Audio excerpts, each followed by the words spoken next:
Thanks for watching. I'm Pat LaChapelle. I'm working more today on my stock market tool. This is the second stream of the day, so I'm going to be digging more into what I was looking at this morning, or I guess that would be this afternoon. Before I get started, I'm going to go through everything that I've been doing so far. I'm going to go over the goals for the project, what I'm working on, so you can get caught up on that. And then I'll get into what I'm doing today.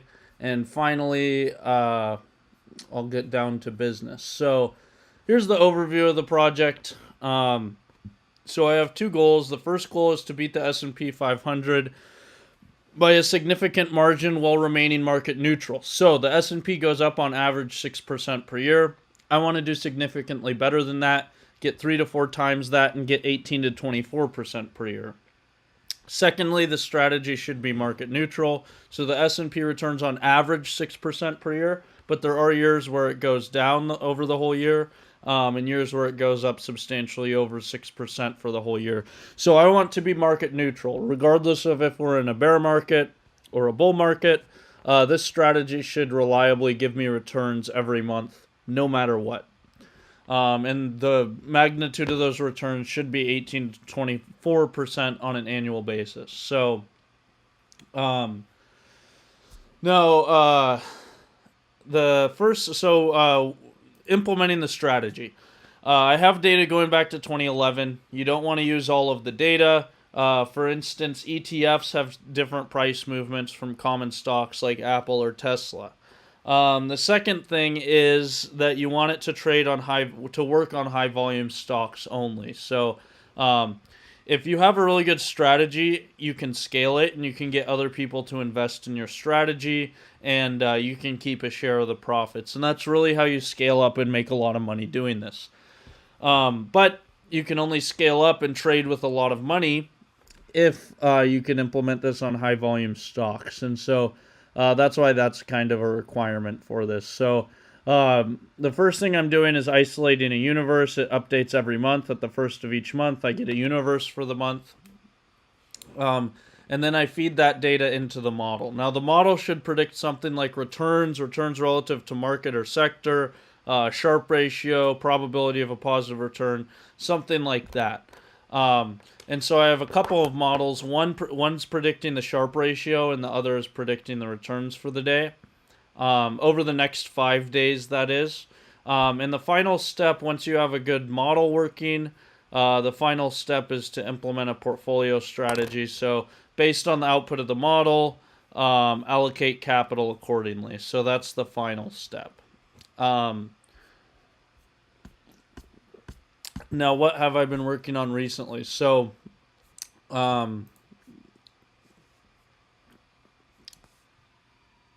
this was the first model I got that I was confident in.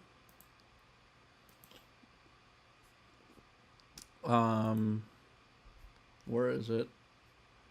Right here. So, basically, I was confident in this because if you look at the metrics in the red box, these are the what I'm using to assess the model performance. All of these are substantially above my goals. Now, this is for a single model. It's doing a single test from mid-2023 through the end of 2025. And so not only are the metrics really good, but the decile analysis looks really good. So you want the bottom decile. The lowest 10% of predictions should be the worst performing. Top 10% of predictions should be the best performing. And that's exactly what we see here. So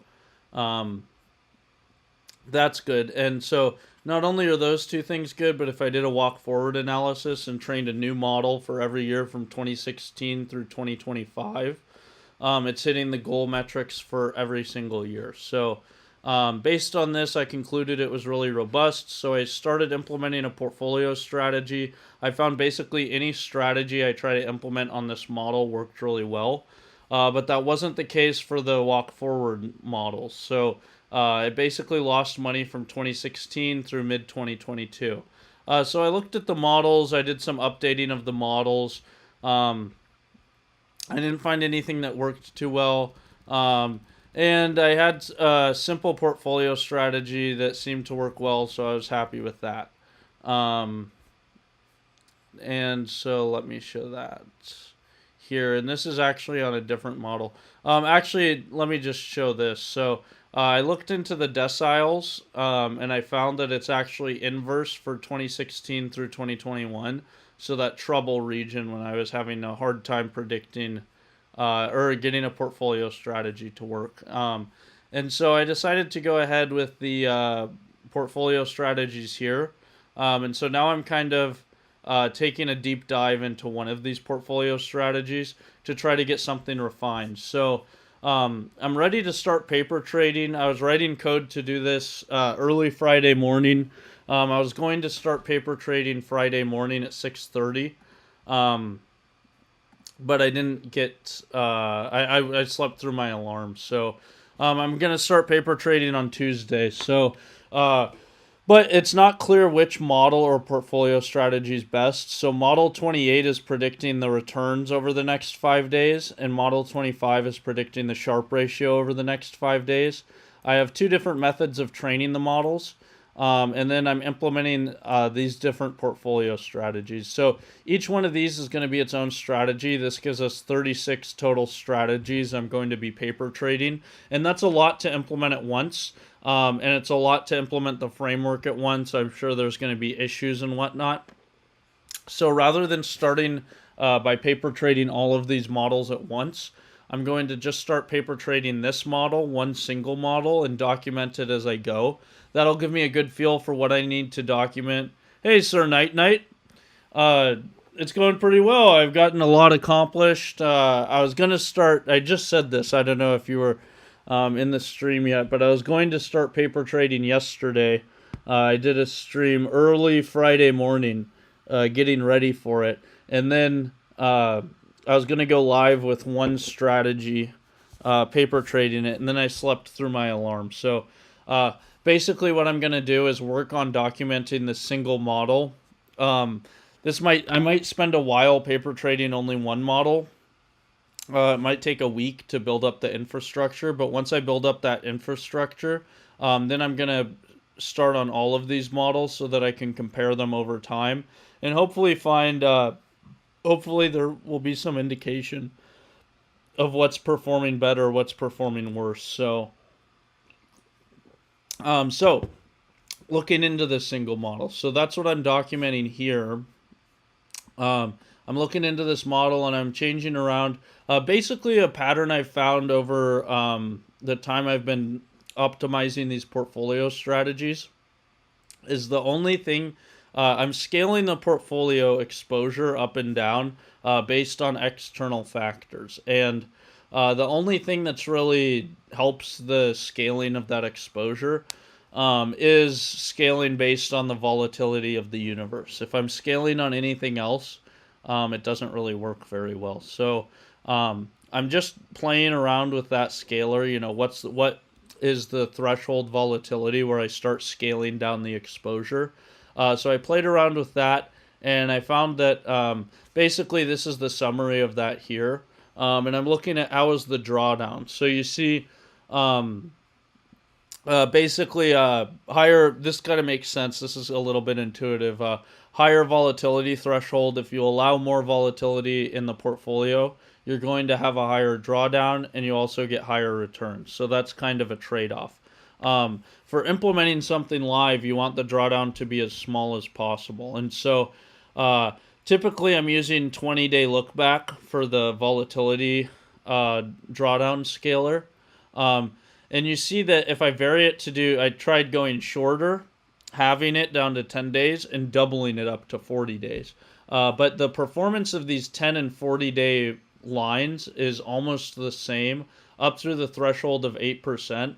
And then there's some divergence at 12%. So I got one more data point further up here so I could look at what does 18% look like. And then what I'm going to do right now is vary around the look back. So I'm going to try 30 and 15 and see, obviously there's some optimal value for the look back distance. And These seem to be following very similar trends, and so I want to find, maybe I could find some optimal value for the look back that would drop the line even lower, and then I would have something that actually I could be more confident in implementing. So that's what I'm going to look at right now. I need to finish documenting this, so I'm going to finish documenting this. Then I'm going to start running the portfolio strategies for the new models, the back tests. I'm going to start running back tests, and then I'm going to expand this plot so it's plotting for today. And then I'm just going to keep running tests, doing different back tests, and then adding plots and whatnot over here as I go. So that's what I'm working on today. And before I get started, let me put in some music.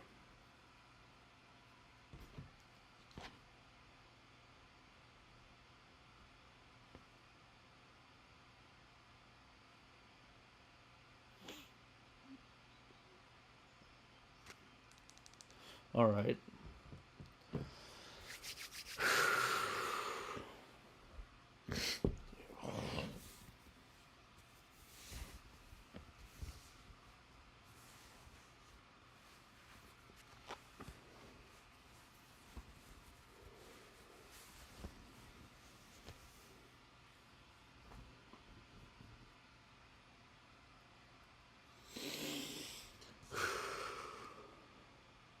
All right, so what's this? Let's make sure this is the same. So 20-day look back.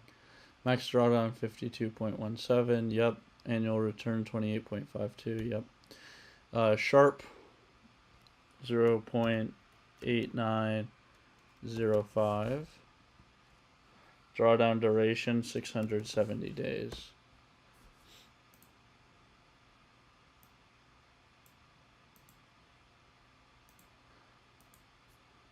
All right, so we finished that. Now let's 0.08 30-day look back.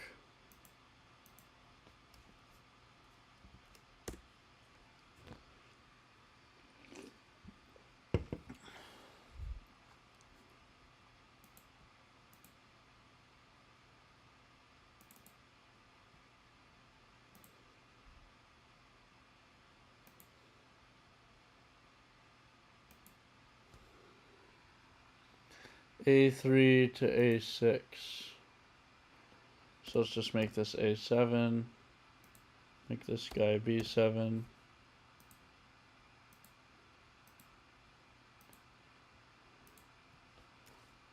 Fifteen.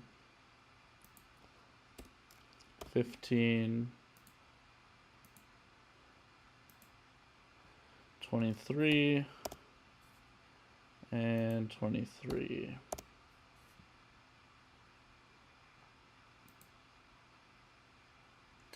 Oh, whoa, that's interesting. So the 20-day look back does not follow a smooth trend.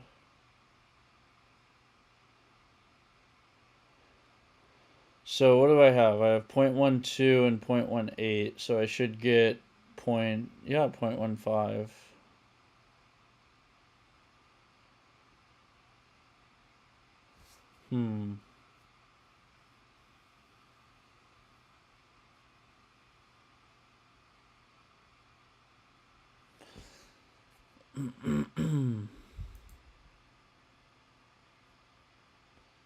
I don't know what to make of this.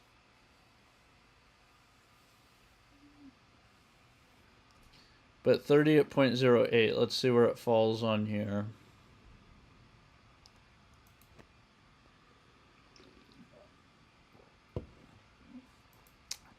$29.75. So right about the same spot. $21.16. Slightly lower returns. What's the sharp? About the same.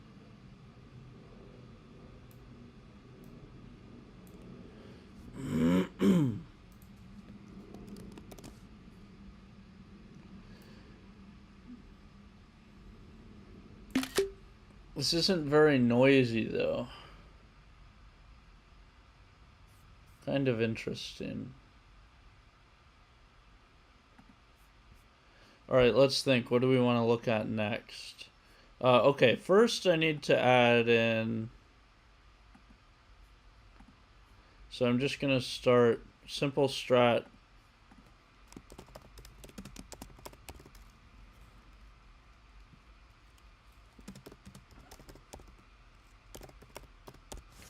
Five longs slash shorts.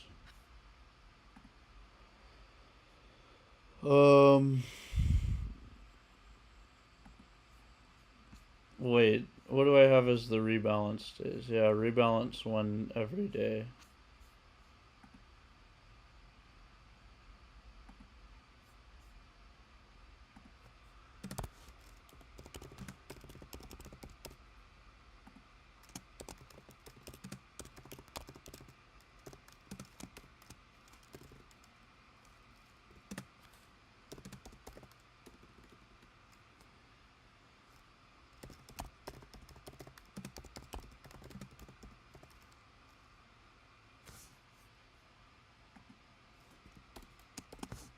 So it's volatility scaling only, 20-day look back, 8% target.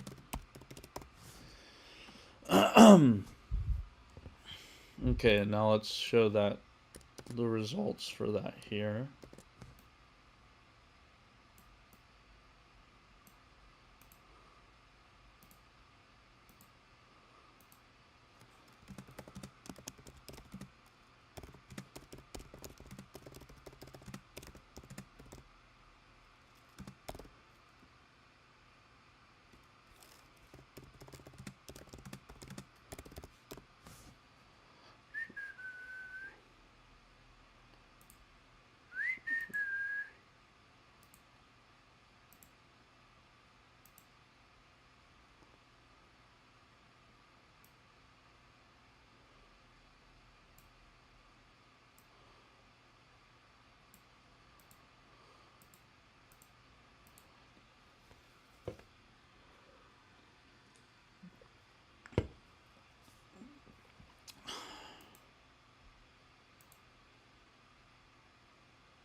All right, 10, 20, and 40-day lookbacks with 18% volatility target. That's these guys. Now, finally, let's make a new slide. Oh, and I forgot to save that plot, so let's plot it again.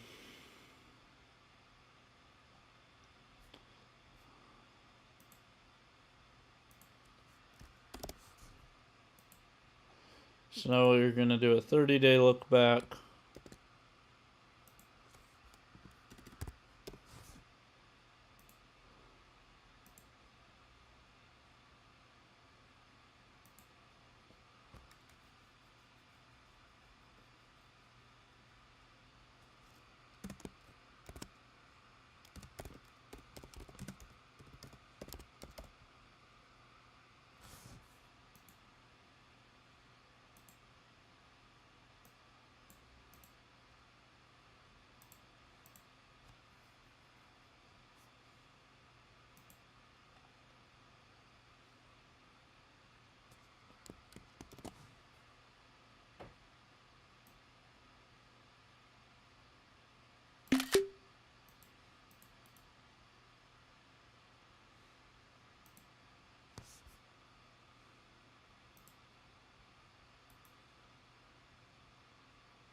Hmm.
Okay.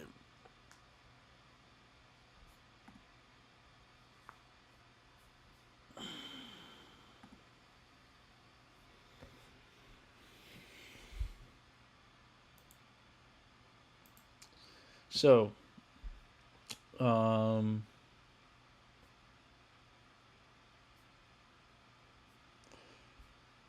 what do we conclude about this? 494-day drawdown duration, 36% max drawdown at 12% volatility. So higher drawdown at higher volatility.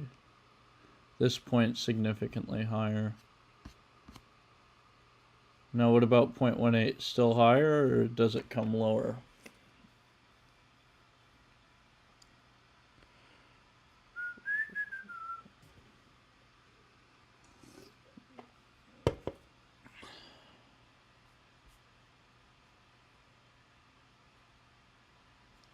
Max drawdown 29.75.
All right, so let's think. Okay, so there's 12.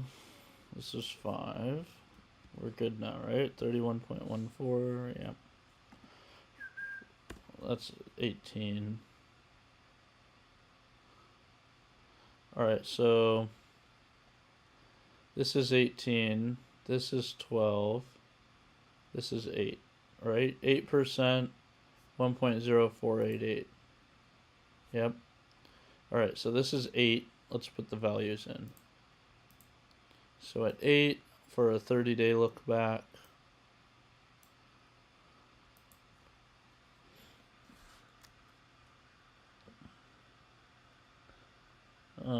drawdown 29.75, annual return 21.16, sharp 1.0488, drawdown duration 493 days.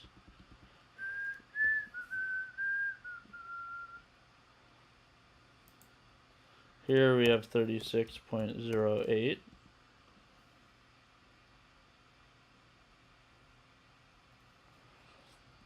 Annual return 25.78. Sharp 1.037. Drawdown duration 494 days. And finally 0.18. This guy 45.75. Annual return 31.14. Sharp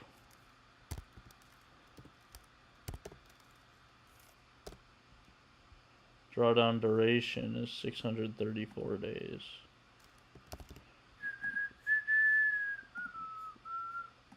Hey, that might be the best thing I've seen so far.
Alright, 0.02.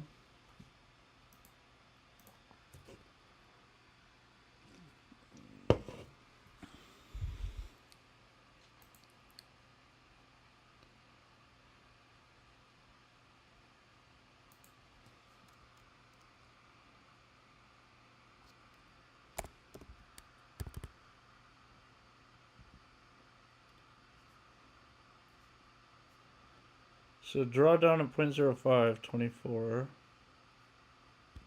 It's higher. So what about for 0.18? What was it? 45.75. Oh yeah, so that one just goes crazy at 0.18.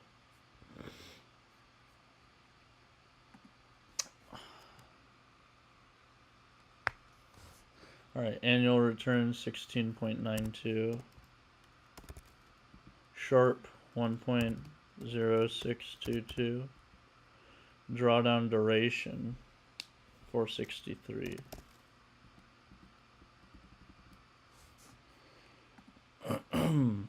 So I'm not sure 30 days is much of an improvement here.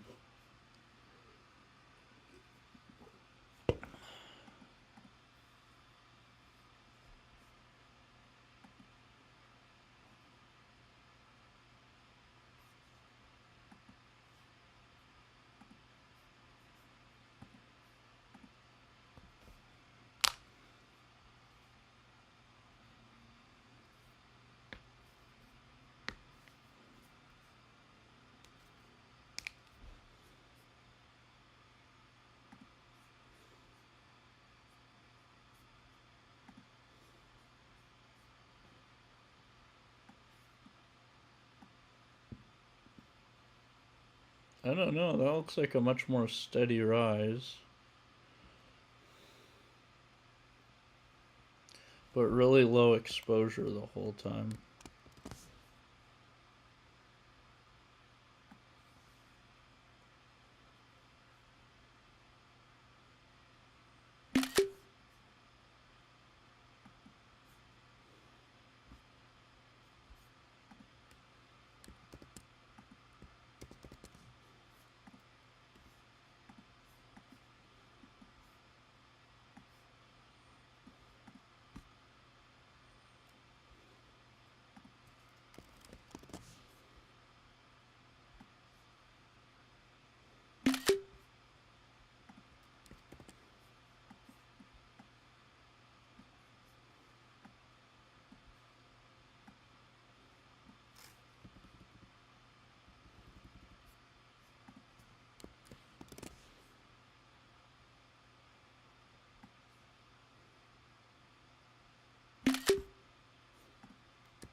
Alright, so now let's get into 15 days.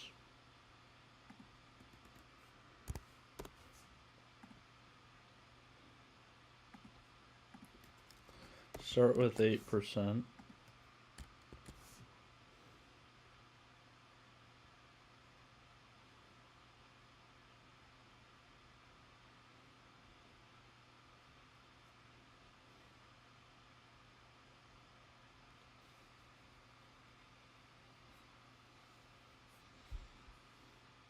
So there's never a very short drawdown duration.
So 10-day look back does have the lowest drawdown duration. That makes sense because it's most responsive.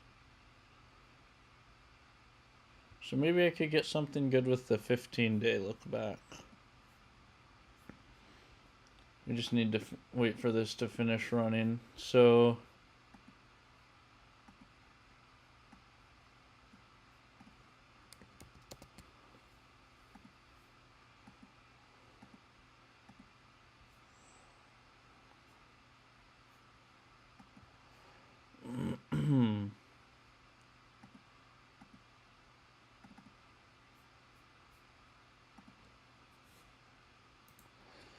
Alright, so let's add data.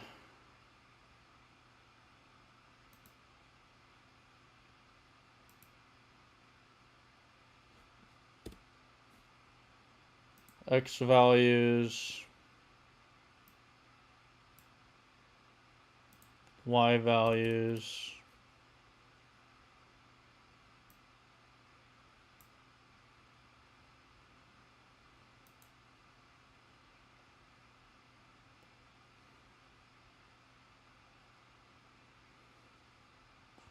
So 30-day look back looks like it makes sense, at least with the other lines.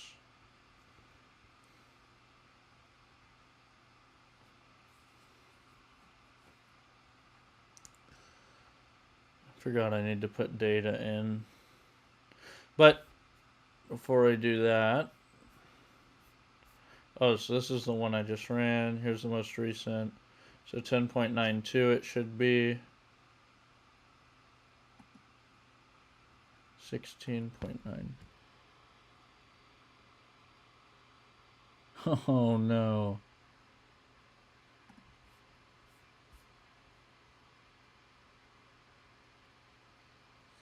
Yeah, so I must just be off by one.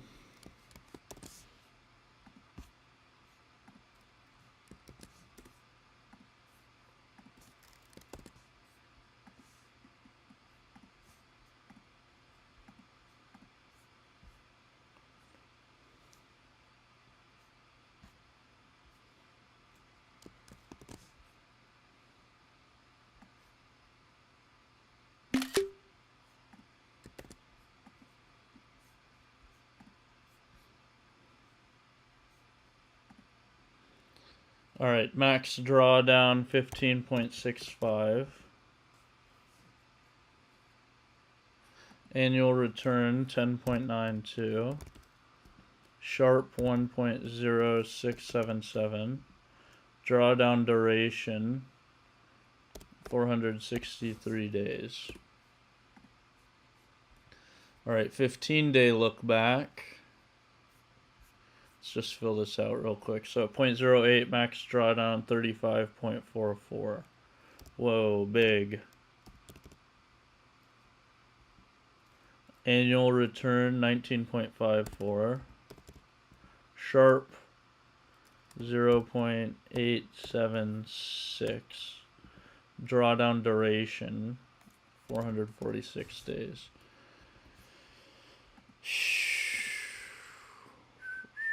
Oh, and this is another one of those that would have had its worst time recently.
Alright, so where's it going to be on the chart? 0.08, we're at 35. It's going to be up at the second line.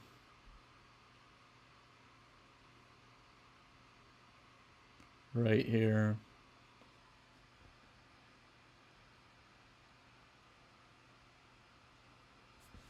May as well just try 0.05 next.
Same sort of deal.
So it's a 5-day strategy. What if I just go on the 5-day volatility? 5-day look back.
Oh, same thing.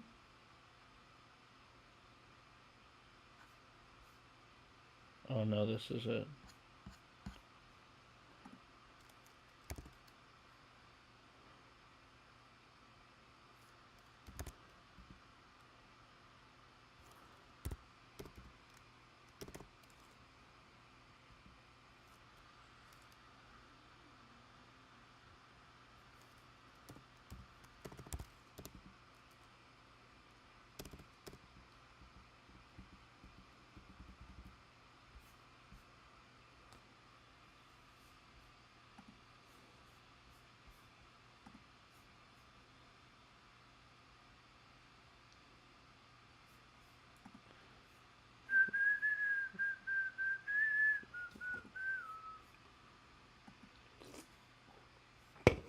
All the while.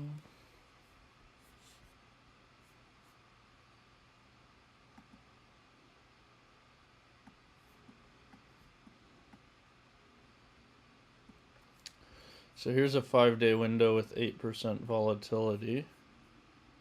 This is really noisy now. But yeah, look, that's good, just like it should be.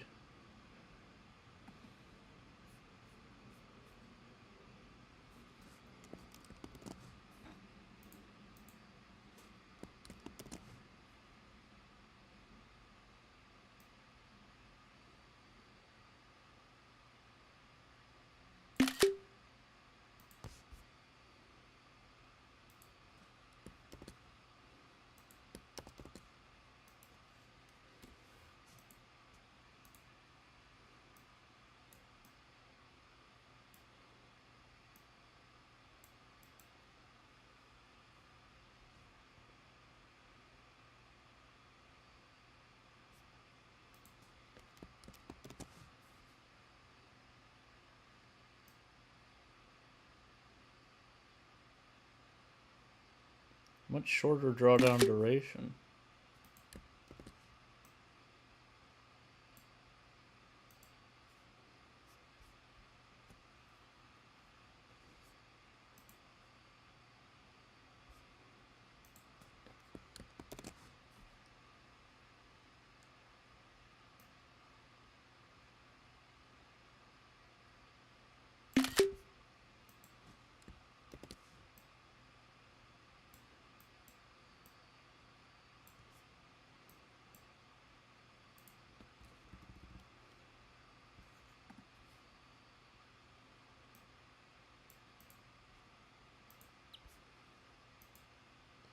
So let's try 0.02.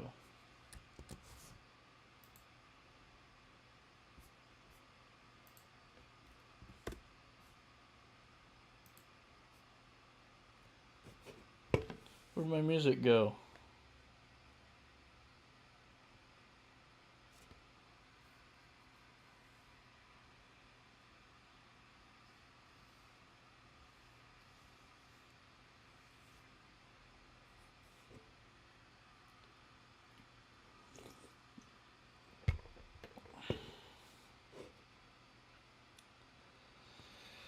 Oh man.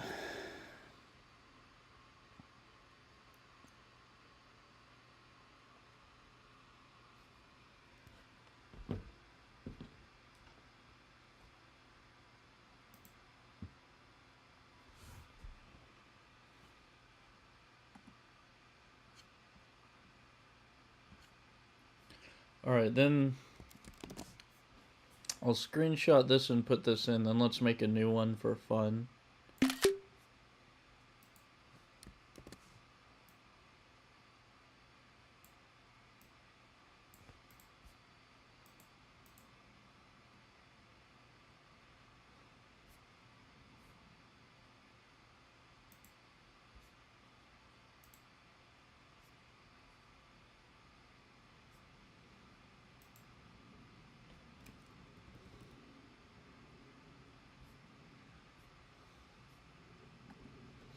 Let's see how this does. Maybe this will be better. So, a stricter window.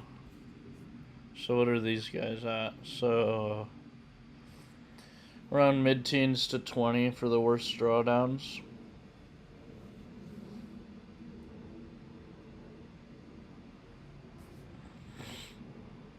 $19, yeah, so not really any better.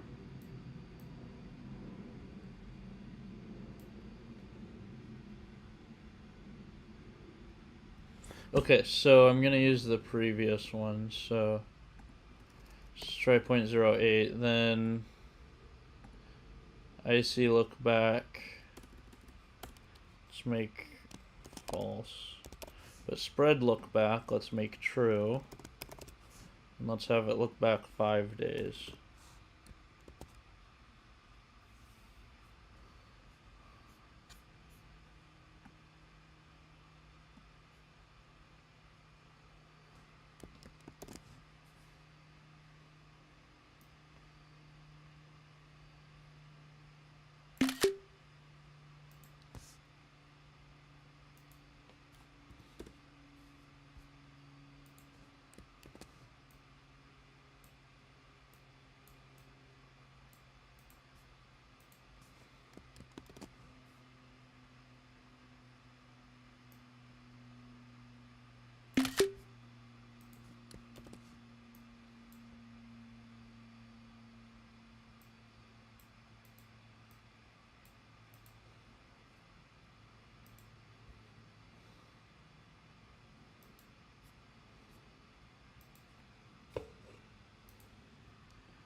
It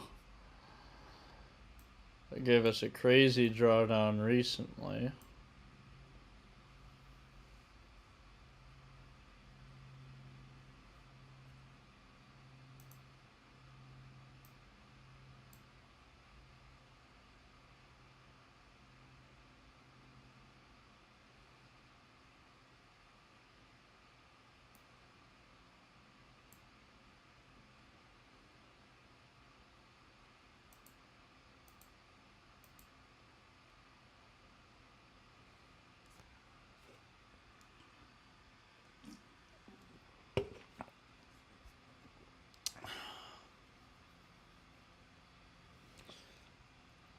Okay, I'm gonna go grab some chips and a Dr. Pepper.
So the shorter look backs,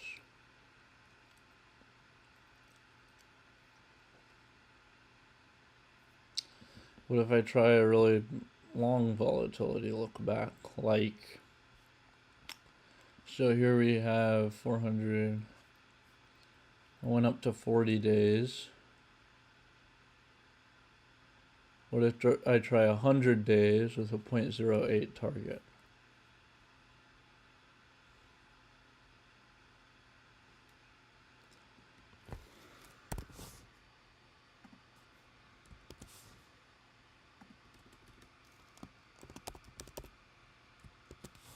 What happens then?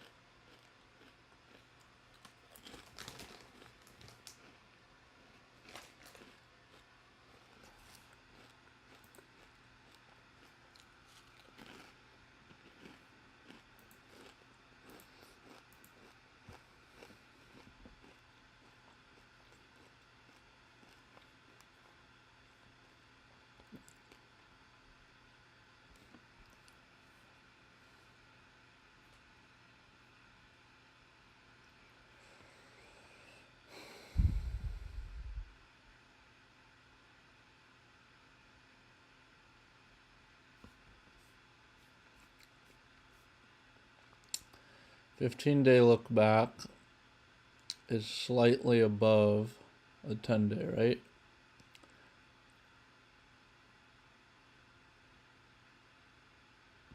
Oh, but I think that was 0.02 for the other 15-day. No, it's 0.05. So 29.2 for the max drawdown. 10-day look back. Yeah, so just below 35. So all that's going to be is a little bit below this green line.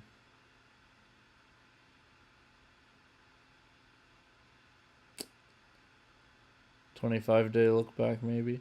Oh, that's 15 is going to be here, but 30.08 it's at 30. Yeah, 30 is also going to be about there.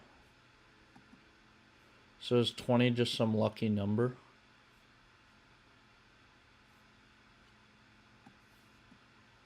And this is using a really long look back window.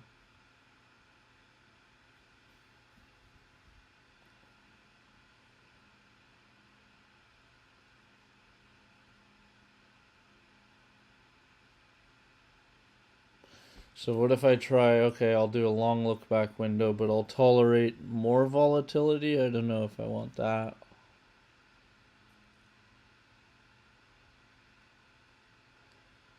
I don't know if this could be improved at all. Even less volatility.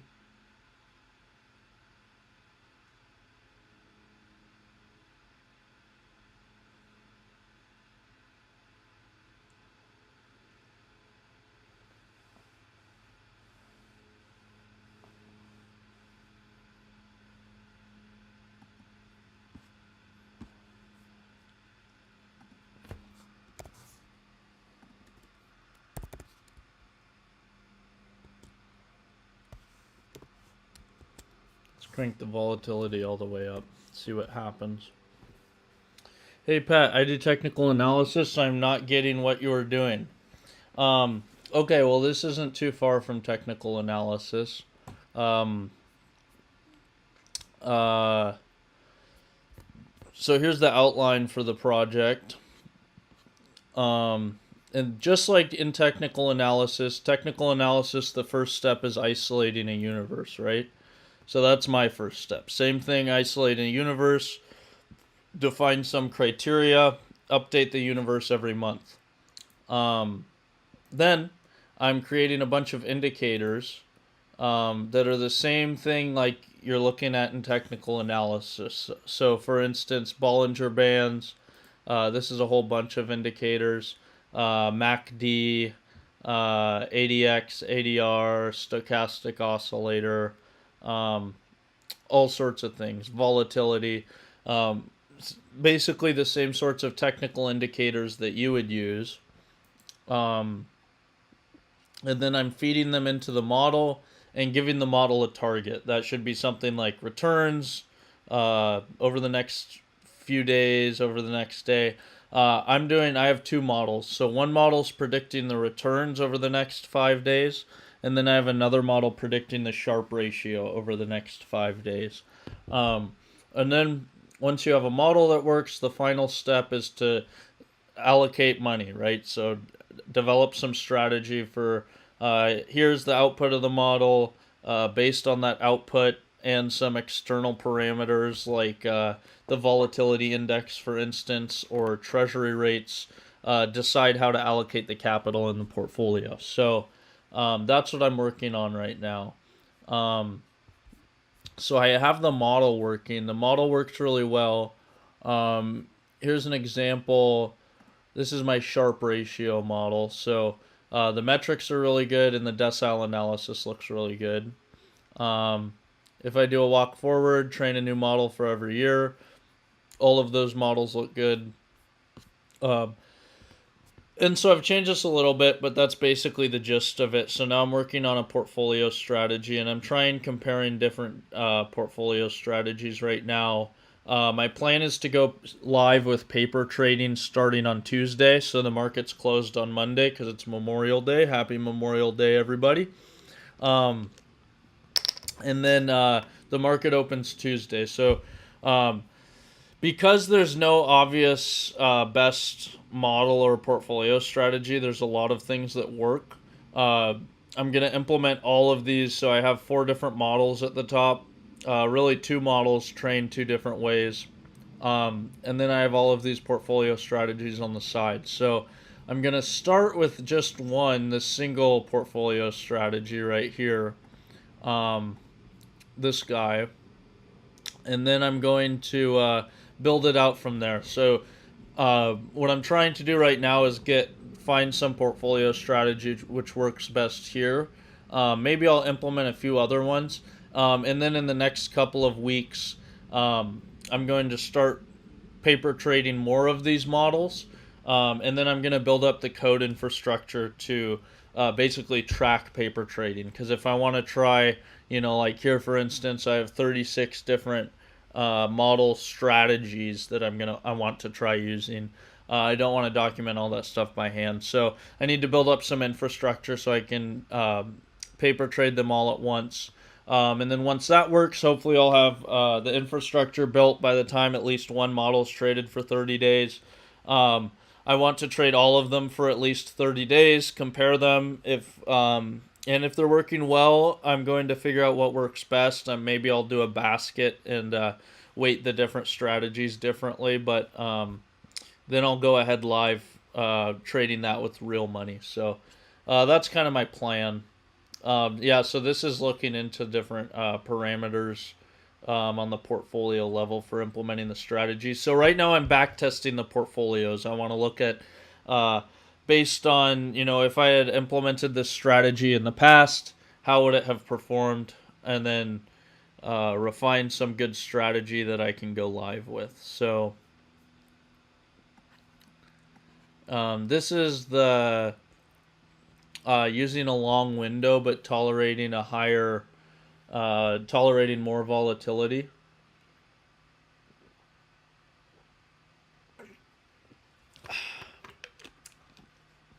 I don't know what to make of this. This isn't doing very well.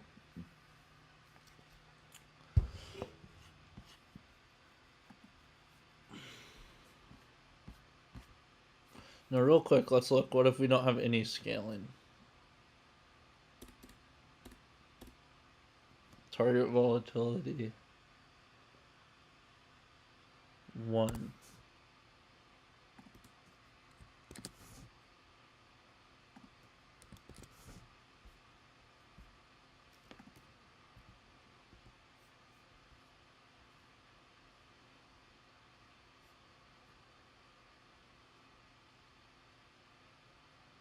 Oh, so we have 30-day look back on there. So maybe we'll try 25-day look back. Oh, 15-day look back, though, isn't performing better. Yeah, so let's try that next.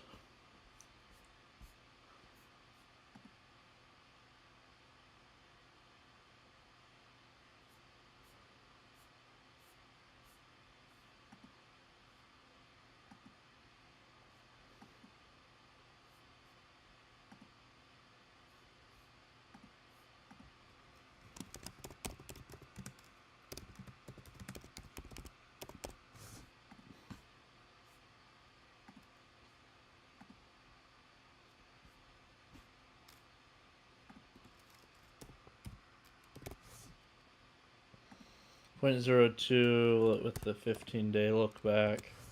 I don't know. Can we just put that data on the chart? Let's see. If we just put that on, how does it look?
Yeah, we could try a 25-day look back.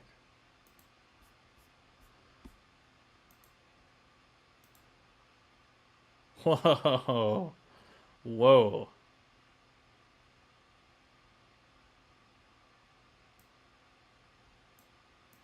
So this is with no scalars whatsoever.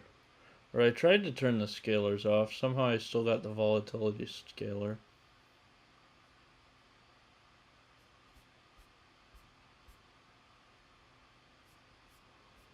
Yeah, this doesn't make any sense to me, but...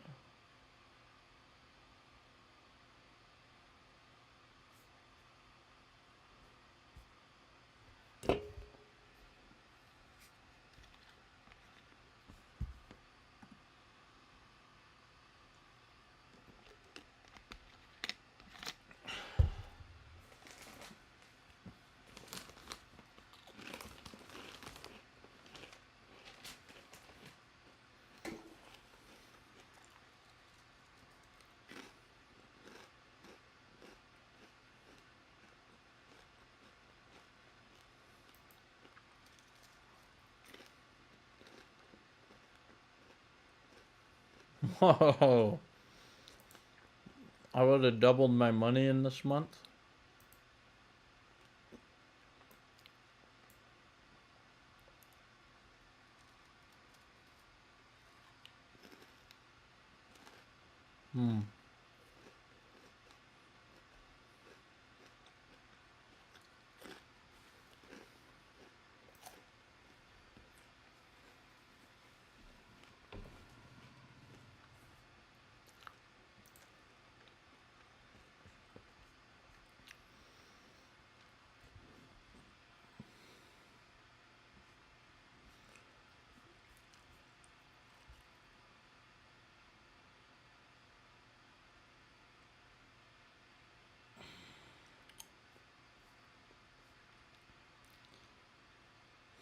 So what should I try next? 25-day look back? Or before we keep looking at that, let's try optimizing a strategy. So let's optimize model 28 walk forward. Oh no, not that.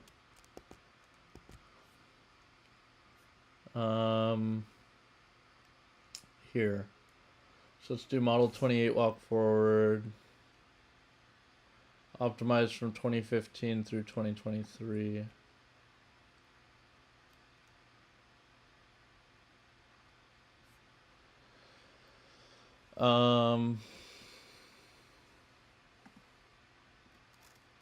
Let's do through the beginning of this year. And then we could see how it did on this year. And then... Alright, so in optimized strategy...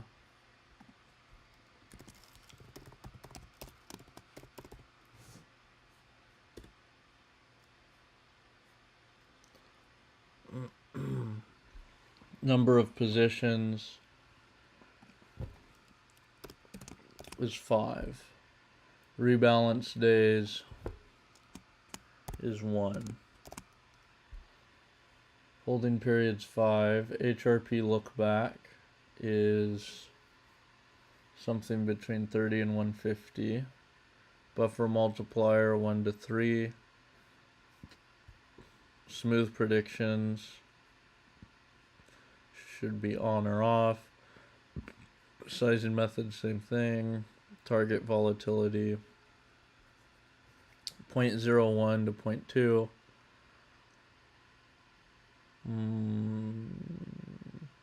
Yeah, that's fine. Can make this 5 to 130.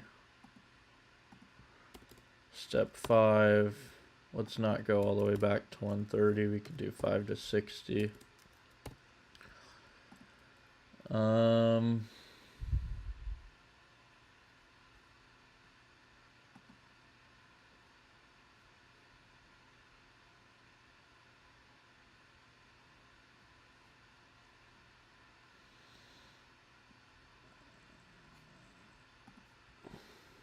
Okay, let's just make this false.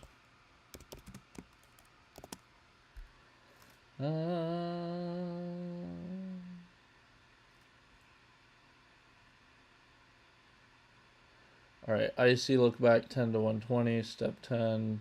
minus 0.05 to 0.05. Oh, we could just make it minus 0.15 to 0.15.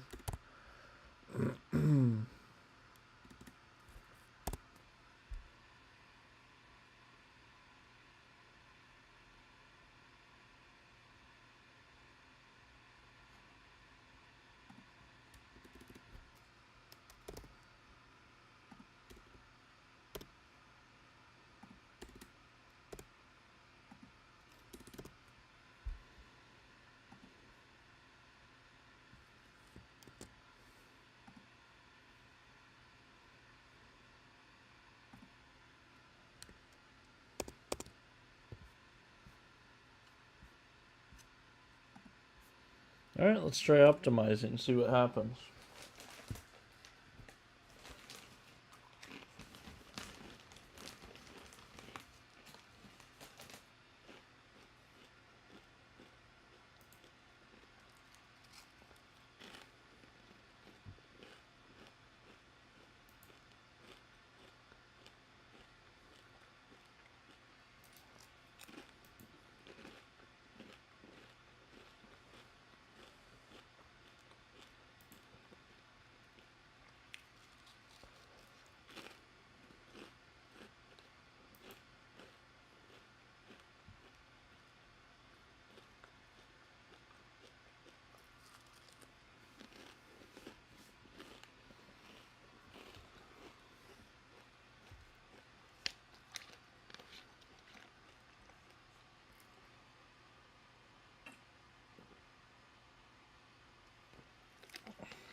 Oh, I forgot to optimize.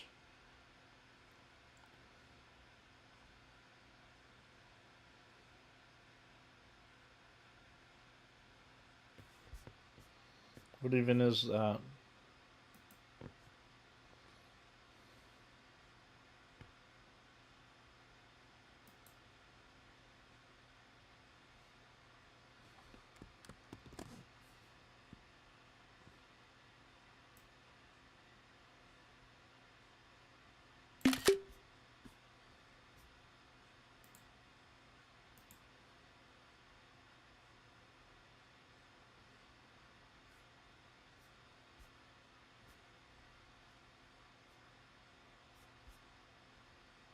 Oh.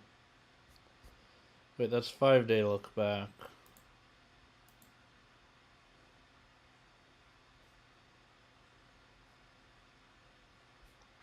15-day look back.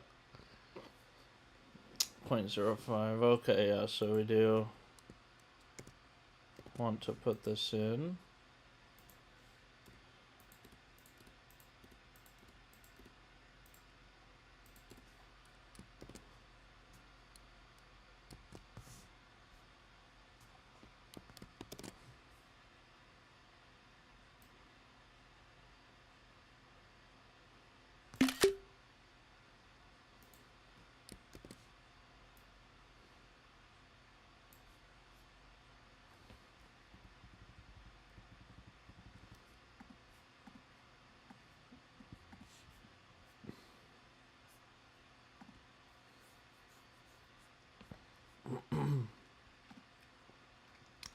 .02, we had a max drawdown of 19.25%.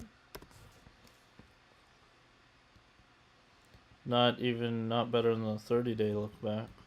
Annual return 9.91. Sharp 0.8837. Drawdown duration 446 days.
Alright, so let's run that optimization. Remember, we're looking for a value above 2.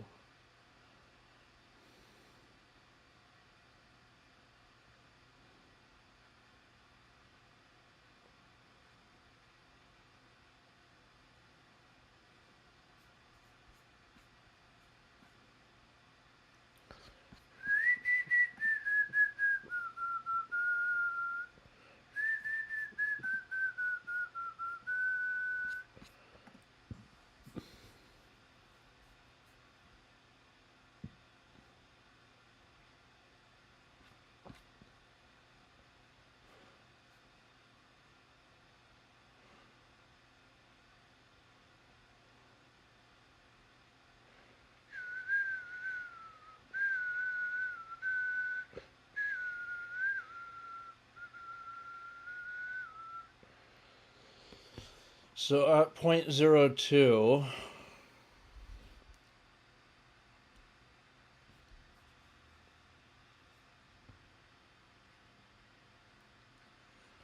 so 15's not better, 5.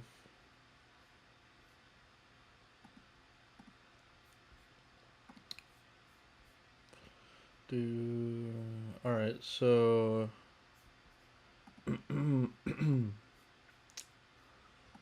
5-day look back. It's a 15-day look back.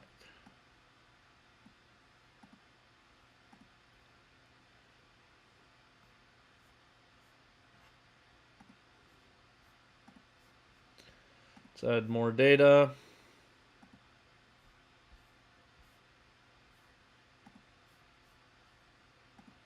Five-day look back. X is these guys. Y is these guys. Alright, now let's fill a few in. Has the optimization started? 0.85. Oh, whoa. Usually doesn't start that high. I just found a good value. Now, why is this going so slow?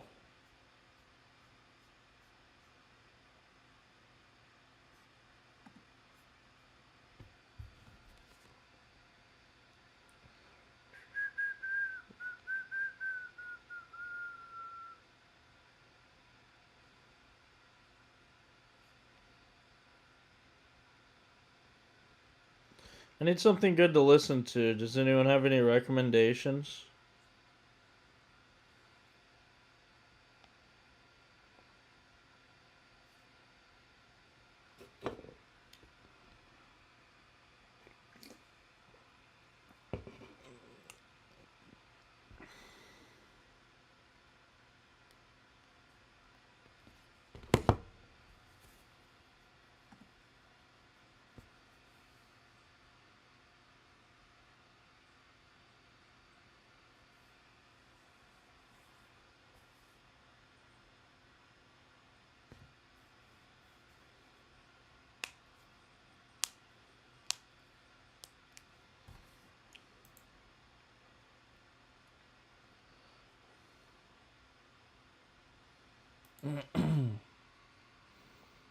First trial improved it, so not bad. Alright, so let's document these 5-day lookbacks.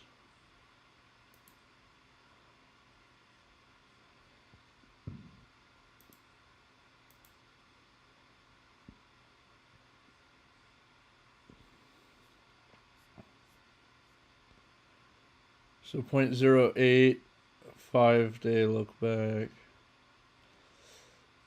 Oh, I guess it's just this, yeah, so. Alright, drawdown 33.22.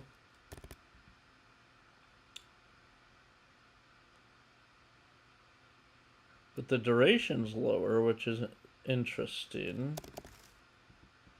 Annual return 23.55.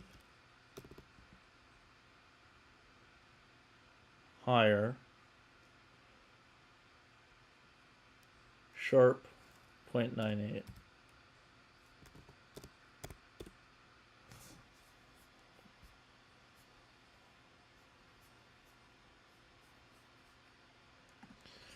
Here we had 0.02.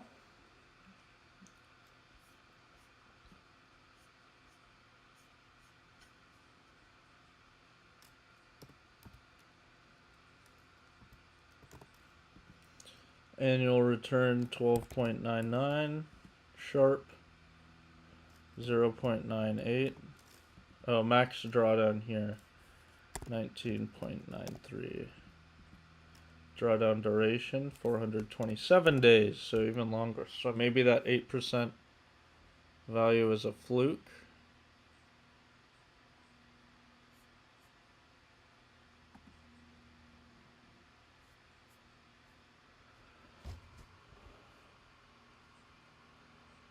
So it seems like it's going inverse here. Shorter, better.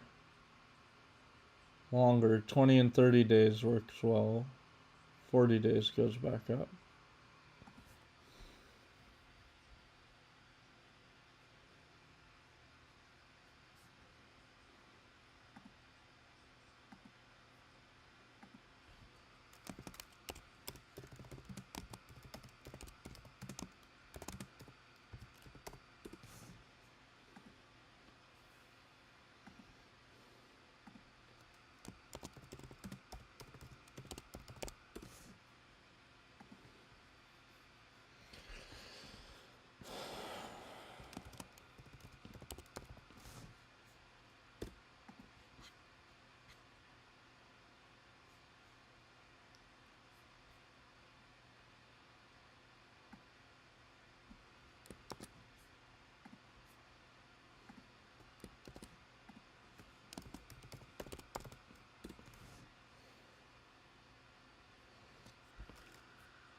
So we have 5, 10, 15, 20, 25, 30.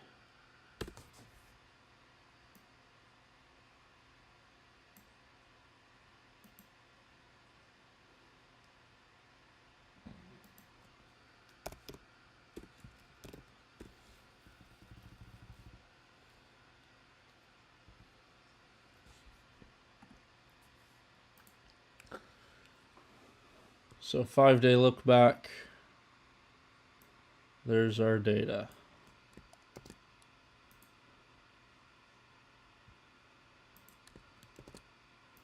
Ten-day look back.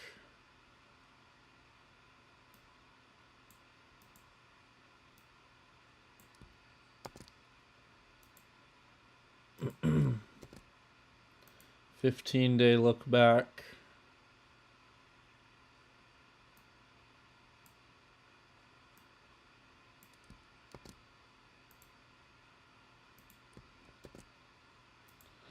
20-day look back.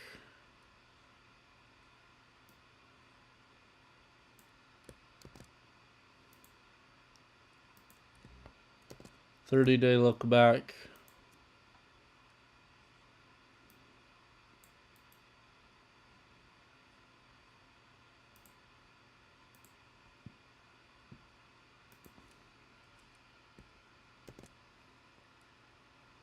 and 40-day look back.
Duration, sharp, drawdown, return.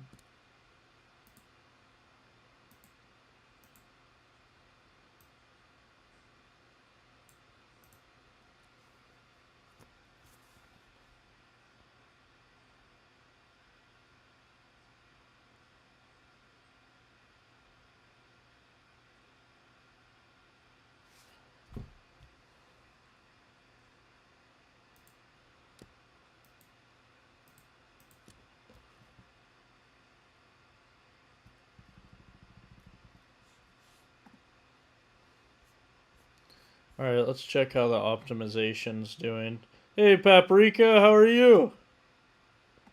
What's going on? Best trial. Still one. Oh, we got an improvement. Nice. Seeing the Bitcoin cycle you taught me about play out and needed to say hi and thanks. Well, right now we're in the in-betweens. We're in between the big events, but I saw Bitcoin was going down, but it's hard to tell if any event is happening. Let's pull up Bitcoin.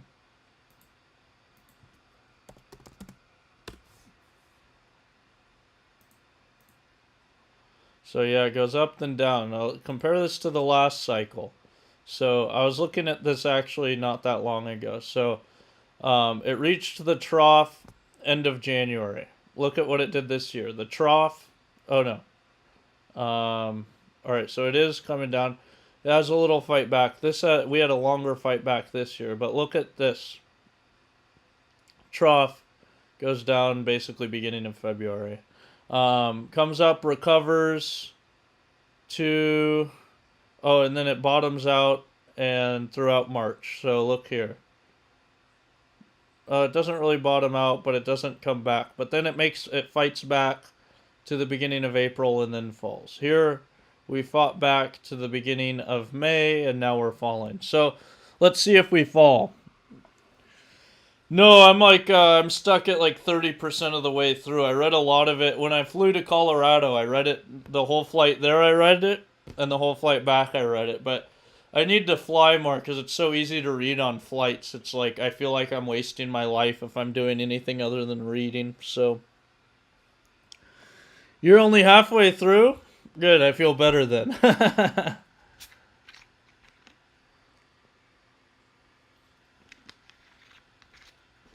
Anyway, the cycle thesis is we're going to hit the bottom sometime in the last quarter of this year. So based on that, my strategy is I'm allocating, I don't have much money, but I have a little bit of money. So I'm taking my money. This is not financial advice, by the way. It's just what I'm doing. It's interesting. So I'm setting aside the money I'm allocating to Bitcoin, and I'm figuring out how much I can buy every day. And every day I'm buying in from September 1st through end of January next year. I'm going to dollar cost average in. Then I'm going to ride it through at least the end of 2028.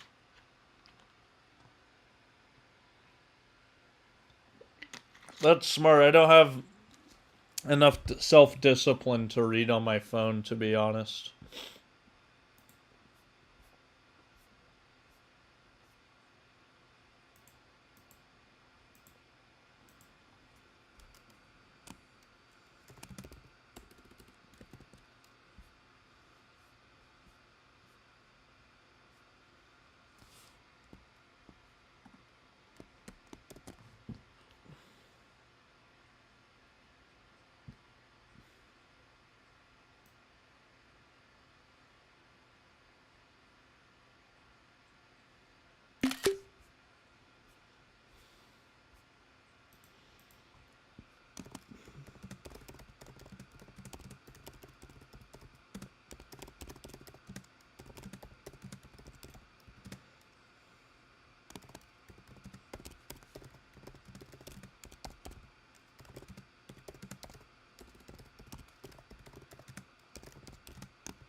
I'm not a Bitcoin believer because it's the most on the grid currency. Well, that is like everyone talks about Bitcoin and they talk about the drawbacks and the pros and cons. They never talk about that as a con. And all the cons they talk about are just bullshit. They're not even real when they'll always give the con of, "Oh, it's a Ponzi scheme." It's not a Ponzi scheme. It has real utility.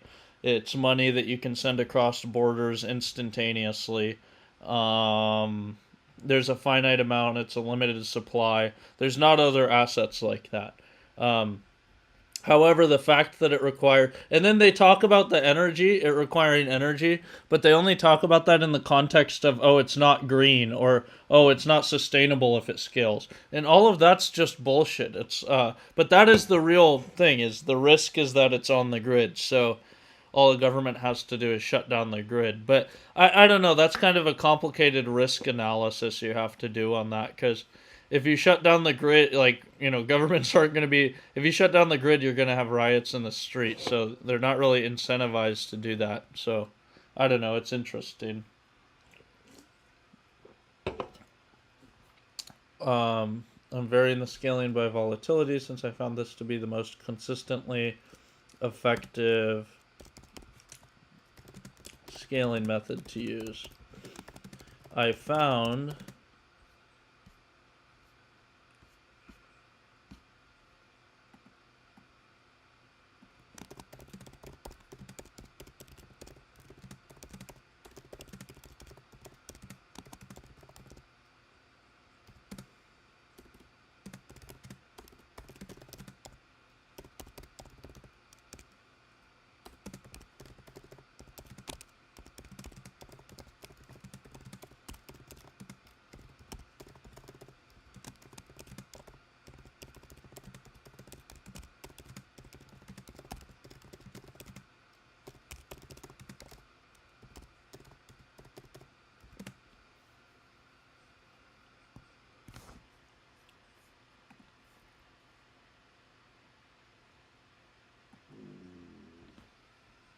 Hey, buddy, what do you want, a chip?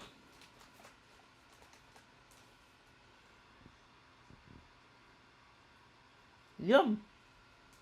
See how you like that.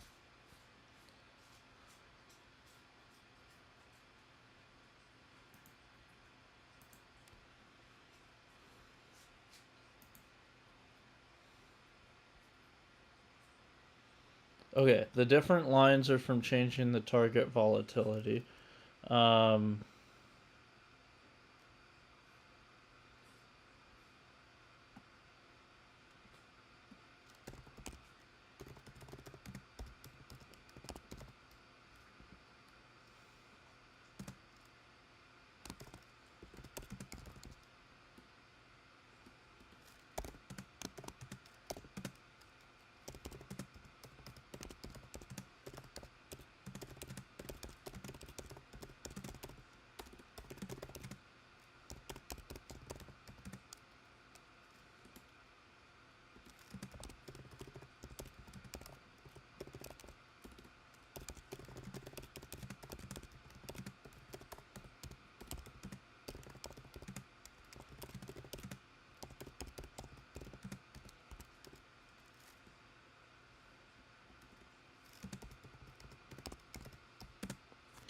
Suggesting there is some optimal window for the look back.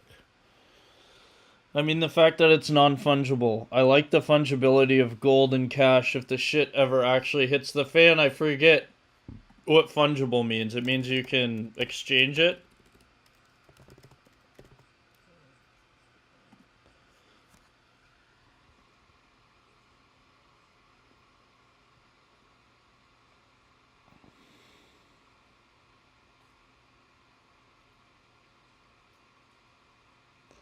I mean, that seems like Bitcoin is fungible. Also, that the ledger is public, unlike handing someone physical units. Yeah, that's the. I think that's like something to be figured out with Bitcoin. Is like, that is true. People talk about it like it's private, but it's ultimately not private. So that is another serious drawback. But why do you say it's not fungible? Isn't it? It seems like it's the definition of fungible. Every unit holds the exact same value and function. Yeah, there's no special bitcoins, so that seems fungible. I guess it becomes not fungible if the electricity goes off. Is that your point?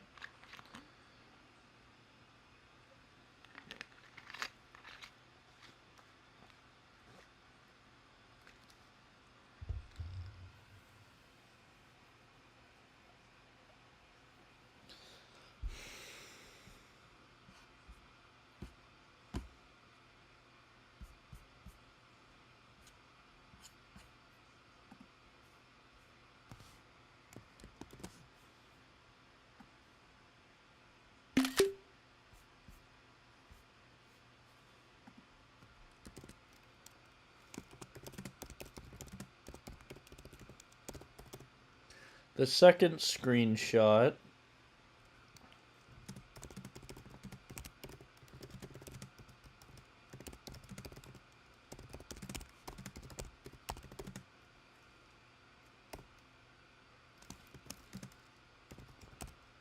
Unique ID per Bitcoin. Basically, you have a digital ID with Bitcoin. It has a huge public paper trail. Oh, I see what you're saying. So each unit of Bitcoin is functionally independent, but the public ledger means you could trace it. So, yeah, gold's untraceable. Well, that is the big benefit of gold. Yeah, that is a problem.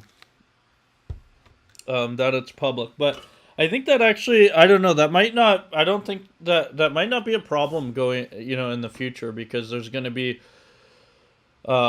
privacy in certain ways is going away. And I usually disagree with that logic of, oh, I'm not doing anything wrong. What do I care?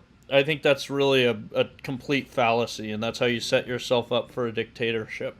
But when it comes to Bitcoin, I kind of think that is true. Unless you end up with a moralist government who wants to dictate what you can spend money on. But that's the key thing, is the government needs to not be able to touch what you can spend money on. You should be able to spend money on anything.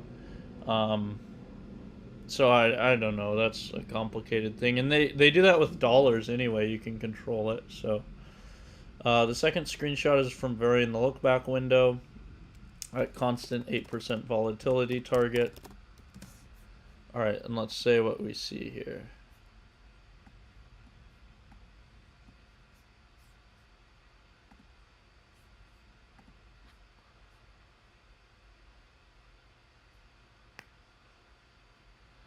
That same optimal look back region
Okay, so let's see if we can figure this out. All right, so what's Paprika say? I think there will be new banks that are basically launderers which scramble your Bitcoin purchases. Yeah, they already have that. Look up I think it's called the Tornado. You can put it through a tornado, and it basically mixes it through a gajillion different addresses so that you can't trace the money. Supposedly that works, but I don't, if you can do the tornado, I don't understand why you can't trace that somebody did a tornado, but that's something that people are doing. There's my cyberpunk creative writing thesis. No, that's interesting. It's like everything, the new technology allows the world to be better, but also all the evil rats try to squeeze their money out of it. So let's see how that optimization's doing. I was at 1.15. Did we increase it? 1.32. This is going really slow.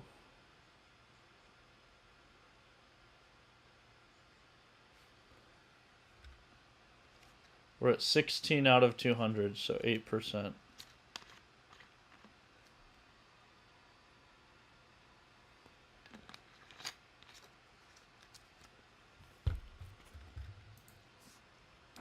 Yeah, so don't forget to subscribe if you find this interesting. I work on this every day. And Tuesday, I'm going to start paper trading with at least one strategy. Tuesday morning. And I'll be posting the results. So every morning, I'll be posting the model picks. And then while I'm paper trading, I'll be updating with the results of the models that I'm trading on. If quantum computing becomes a thing, they might defeat the tornado. Well, actually, if quantum, that's a what's it called? Existential risk to Bitcoin. Quantum computing is. If quantum computing works at scale, Bitcoin breaks. But yeah, so there's all sorts of arguments about that. Some people give that as a reason not to buy Bitcoin because as soon as quantum computing becomes scalable, it's useless. But other people think, oh, you'll be able to code the security protections in time. It's quantum computing's not going to be at commercial scale for at least a decade, so there's time basically.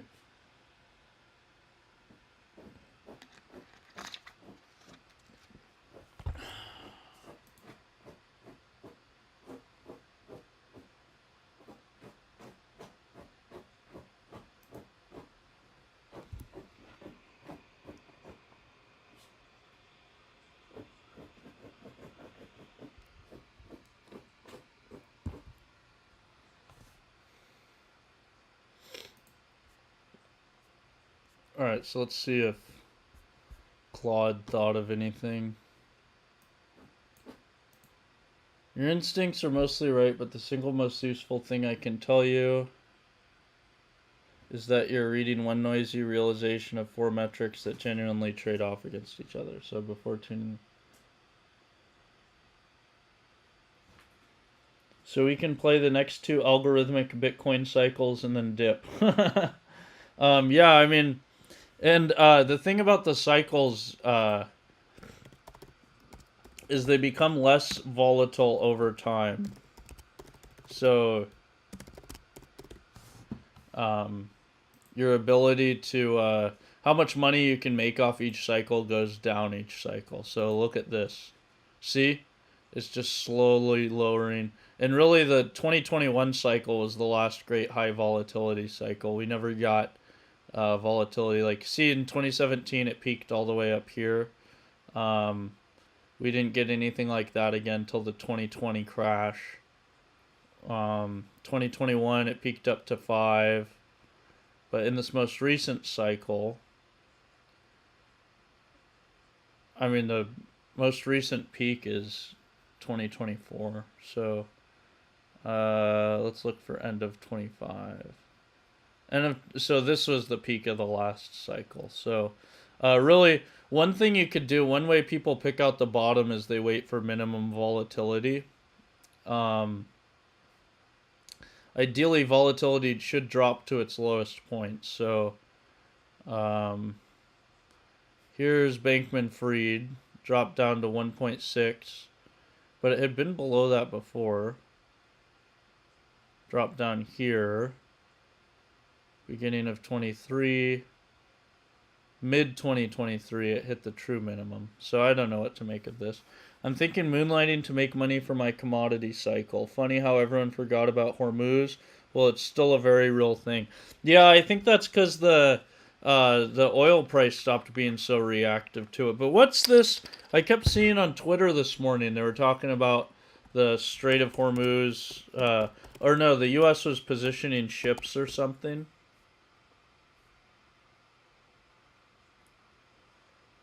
Oh, now Trump says it's going to open. Trump changes what was that? One week he said we're going to wipe Iran off the map. Then there was a ceasefire. Then he closed the Strait of Hormuz. All that happened in a week.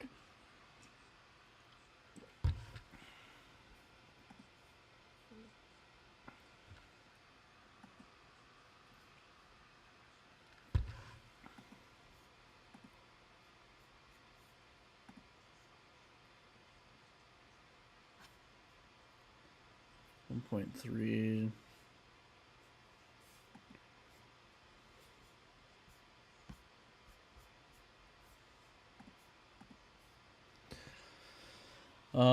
Start with the mechanism because every pattern you see falls out of one trade-off. The look-back window is a bias variance knob on your volatility estimate.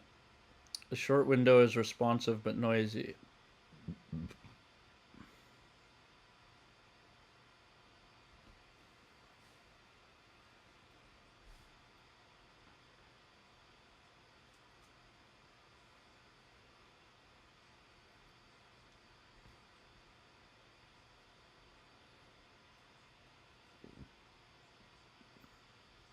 Yeah, I know. Well, things change. But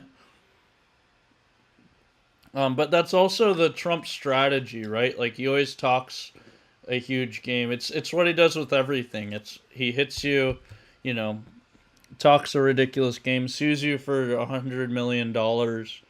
Um, you know, threatens to wipe out your civilization. Uh, talks shit to Kim Jong Un. It's definitely the Trump game plan. So that is what we married ourselves to when we elected him.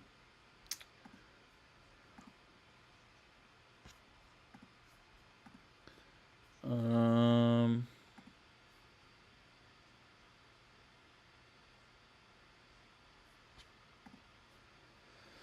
all right, so drawdown duration rising with look back is the cleanest, most trustworthy signal. A laggy estimator cuts risks slowly as volatility. Buddy, what do you got there? Are you hungry? You want out to go eat food? Okay, I'll let you out.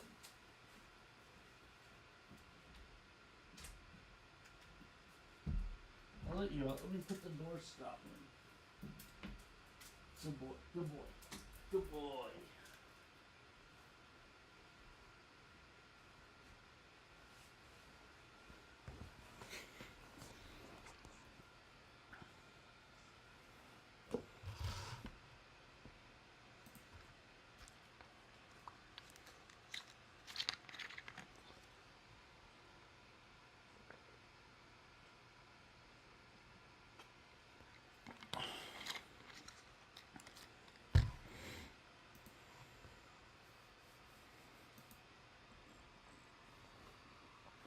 So we got a slight improvement here, 1.32. All right, so drawdown duration rising with look back as the cleanest, most trustworthy signal. A laggy estimator. The interior optimum and max drawdown and sharp around 20 to 30 is also theoretically sound. Too short and the estimate is so noisy.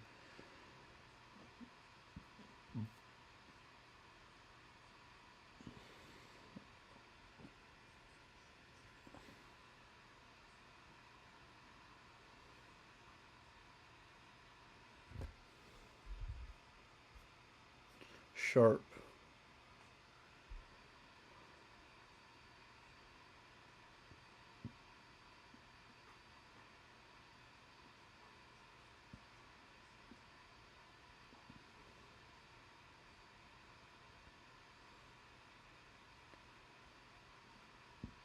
So let's try 25.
All right, so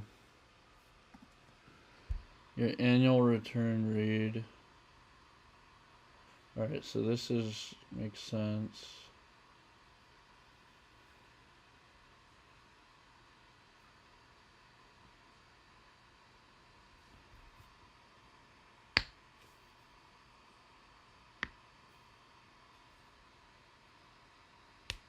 Your annual return read is the one I'd push back on.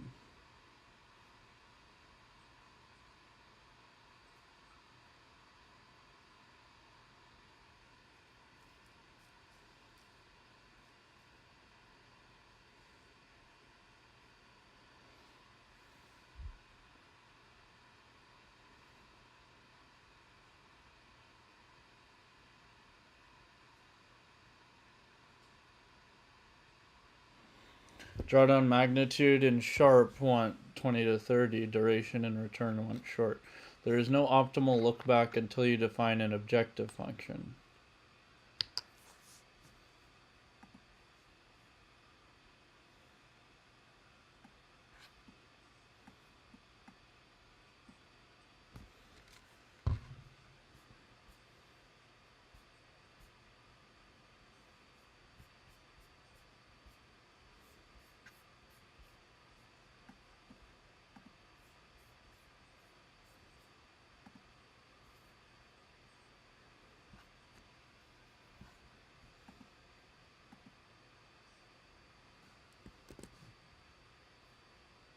Dang it. So 22% return, 1.1 Sharp, 28 drawdown. Yeah, it should be about here. Higher Sharp though.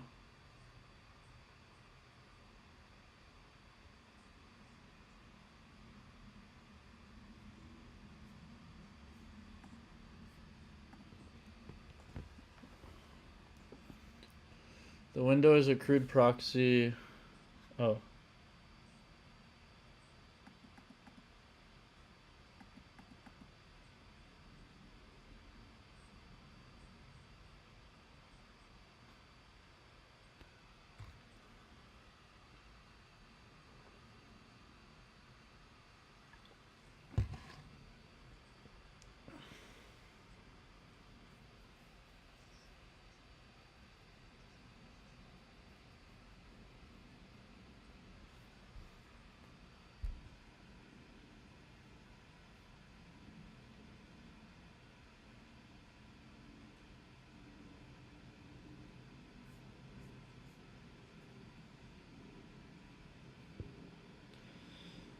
Anything exciting? Well, I don't know. The question is there anything exciting I can talk about? It's going pretty well. We've been doing some experiments. We finished an experiment, getting ready for the next experiment. My job, the main thing I got hired for was to set up a velocity diagnostic. So when you're shocking something, you can, the shock goes through the material, and when it leaves at the end, the material accelerates. And so you want to look at basically there are these things called the Hugonio equations, and if you know pressure, shock velocity, particle velocity, which is just the velocity of the material, density, and energy. If you know two of those, you can know any of the other ones with these equations. So uh, if you can measure the velocity profile off the back, you can get the particle velocity, and then you can just go from when the laser hit the material to when you started to see the signal. It's the shock velocity, and you could get what they call an in situ pressure measurement. So I've been setting this up, and now it's set up. So next week we're going to test that diagnostic. So we'll see how it goes. Phase 1 is the optimum even real. Block / stationary bootstrap. The returns.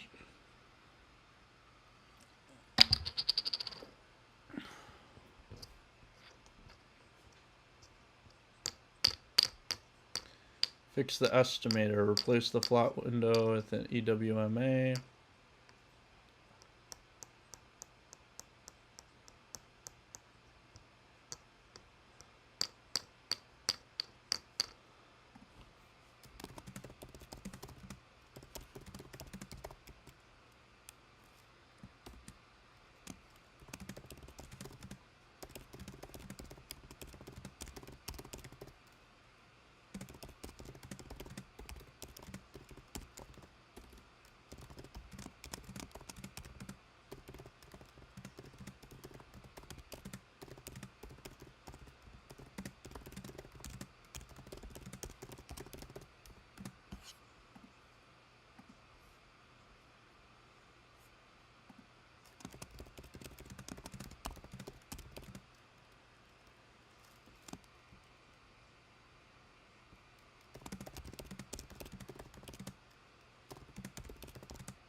Um,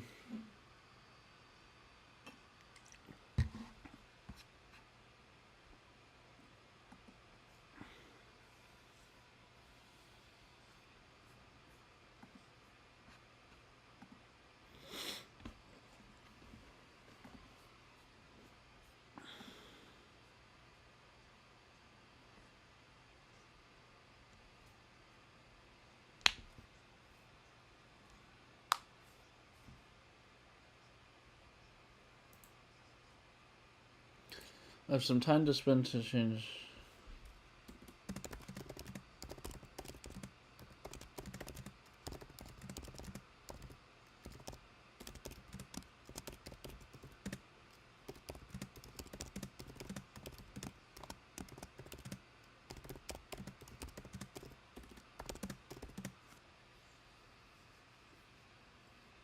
The first plan is to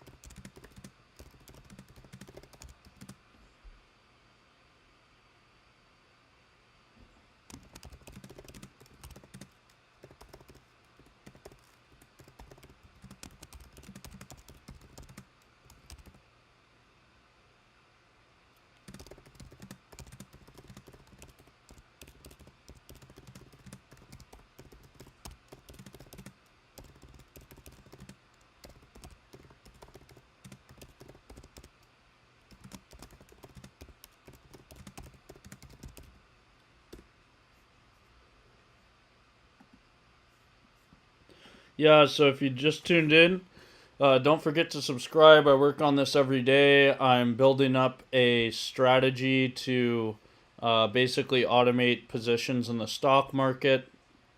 And I'm getting ready for paper trading starting Tuesday morning. I'm going to paper trade a lot of different models, so 36 different strategies I'm going to paper trade on, see how they perform, And then if they perform well, I'm going to go live and start live trading after a month of paper trading, either with the best performing model or with some mix of different models. What's the most likely way your lab can make money? I mean, really, they get money from it's a research lab, so there's things people want to research. They apply for research grants and get research funding for research grants, and collaborate with other people. It's not really about making money. That's the thing with labs is it's hard to it's hard to have a lab as a money making endeavor. I would like to do that. I think that'd be cool if I can make some real money off the stock market. I'm going to start my own physics lab, but the I need to have the requirement of we don't need to make money. We can lose money for 10 years and that would be fine.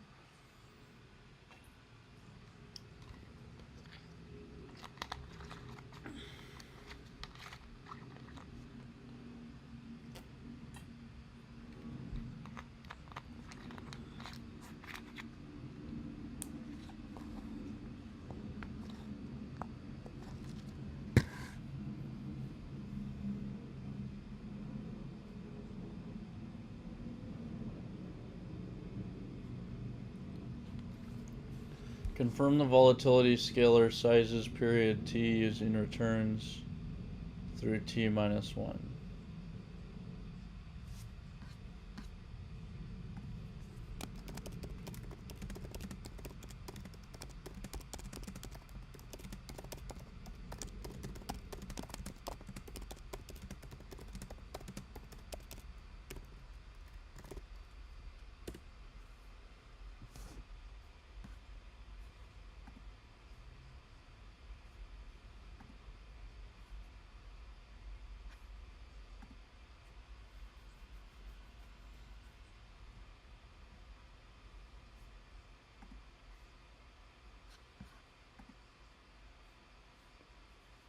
Since I come from an engineering background, the rock star engineers at my university were also in industry trying to make bank.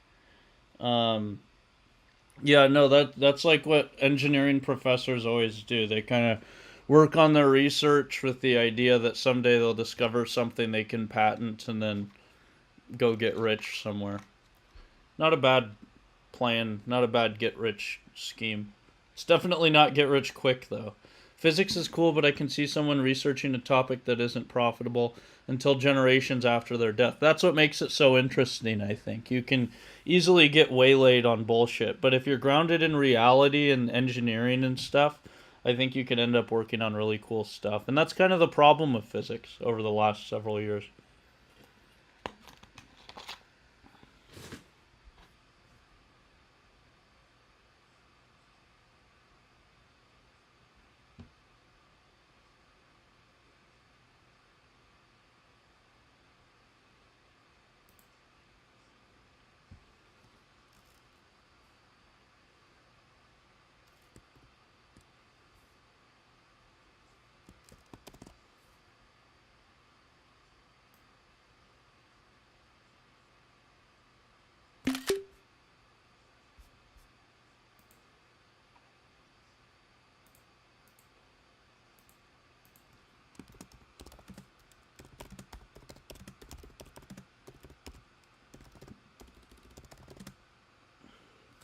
Okay, so today's 23, 24, 25, 26.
Okay, now let's look into this.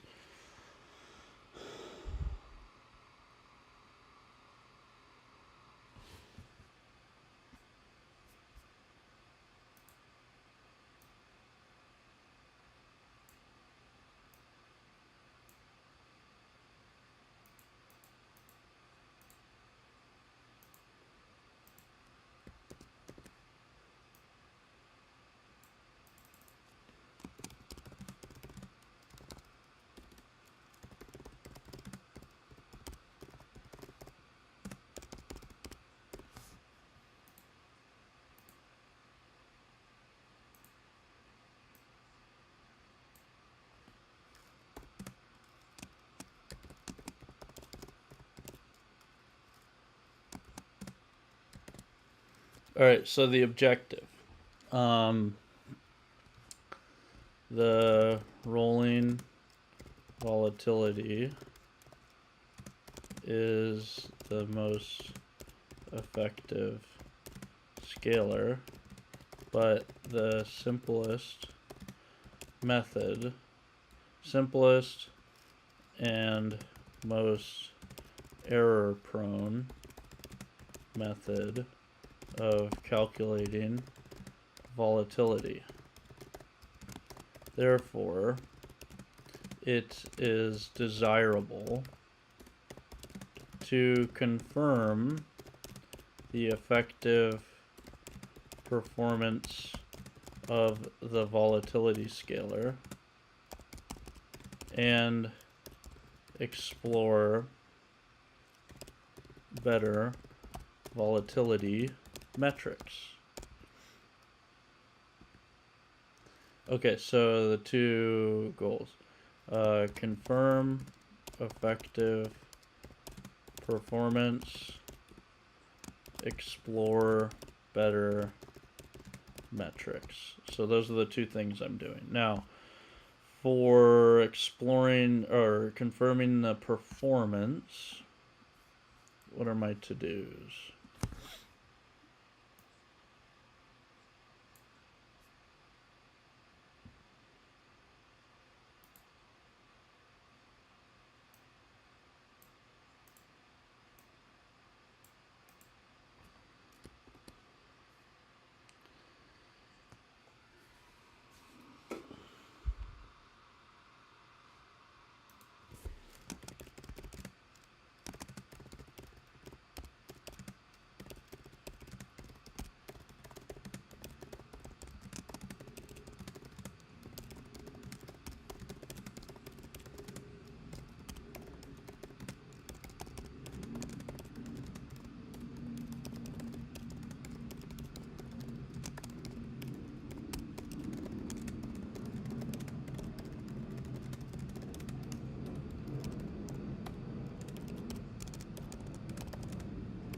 Oh.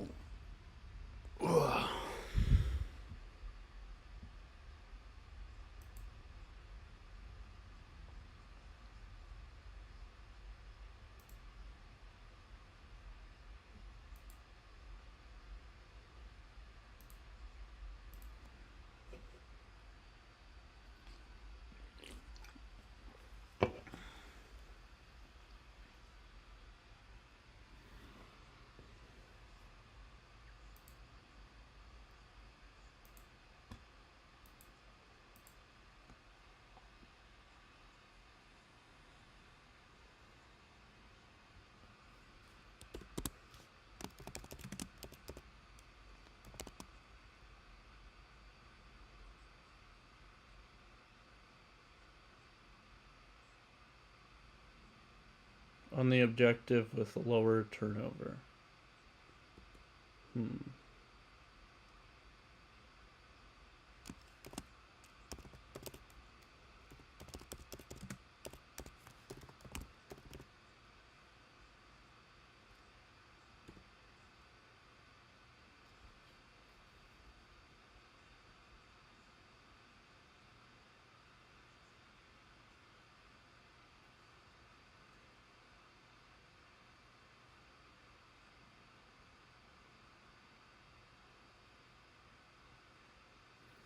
Do you feel like you have already learned a ton about how the market works? Yeah, I think honestly this is the best way. Just like coding, the best way to learn to code is to get a project. I've learned so much about the market. It's crazy. Um, I think it's the best way to learn about the market, probably. At least for me, I've learned more since the beginning of January than I did. I've been in the stock market with. I've had money in the stock market since 2017, and I feel like I've learned more over this year so far than I have over the previous 8 years. So, yeah, I'm definitely learning a lot. Just working on it every day really helps a lot. You keep the ideas in your head. It's fresh. It's at the front of my mind.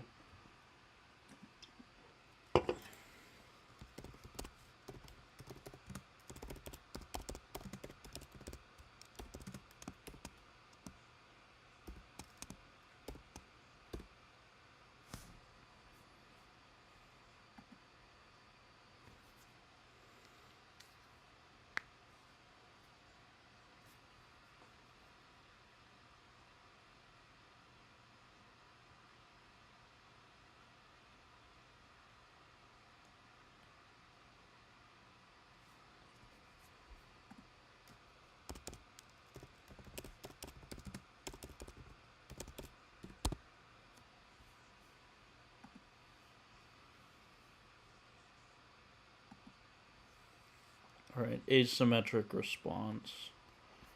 Um,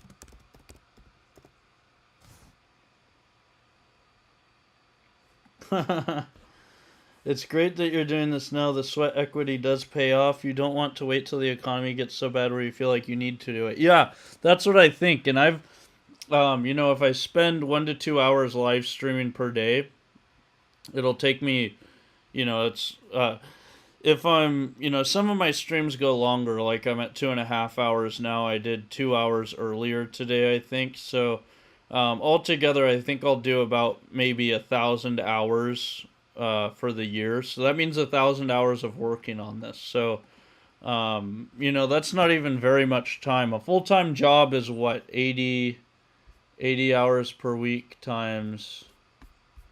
Full time job is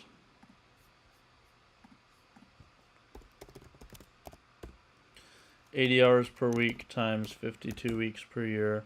4,000 hours a year. So it's like a quarter of a full time job. But what is it? You need 10,000 hours to be an expert. So tune in 10 years, I might be an expert.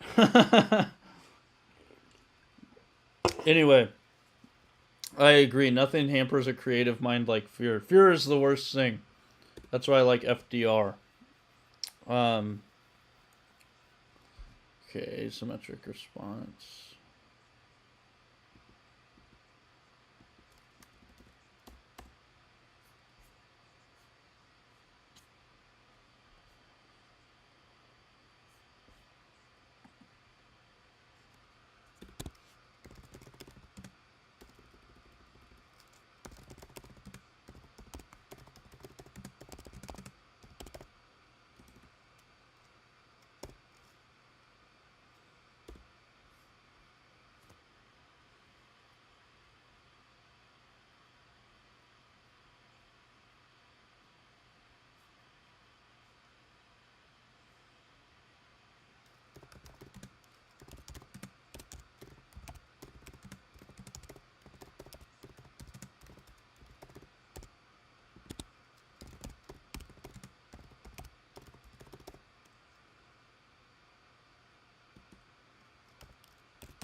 As a software engineer, I always wondered if my physics background coworkers feel like they betrayed their profession. You said that before. I'm pretty sure you've commented the same thing before, but that's always the trade off.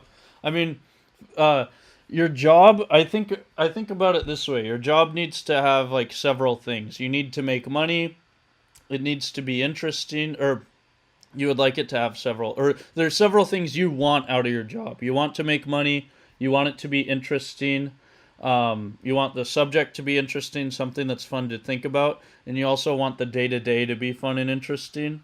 And then you want it to have some higher purpose. The example I always think about for this is Target. If you're a software engineer for Target, optimizing Target's data storage, you can make a lot of money doing it. It might be interesting. The problems might be interesting. It might be, you might have great coworkers. The day to day is great, but there's no higher purpose, and that's kind of the nice thing about physics, is you have to trade off on the other variables. Though you won't make any money, but there's always a higher purpose, and uh, contributing to the corpus of physics is like, I helped humanity get a little bit closer to the laws of the universe, the laws that God gives. So I like it. I'm trading on daily data. I only have daily data. I don't have any fine grained data.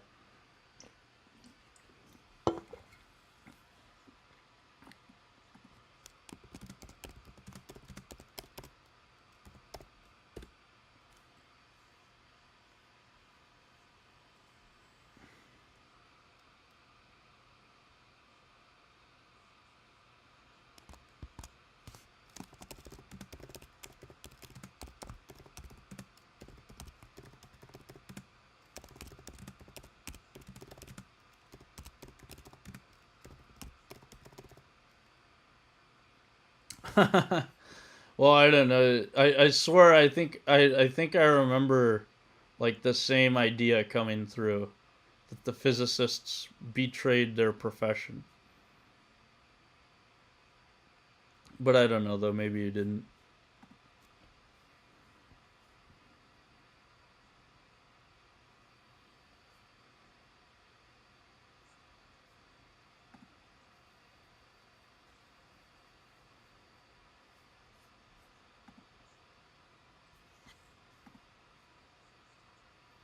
I wonder if you could set up an AI agent stack to scrape some daily data unceremoniously.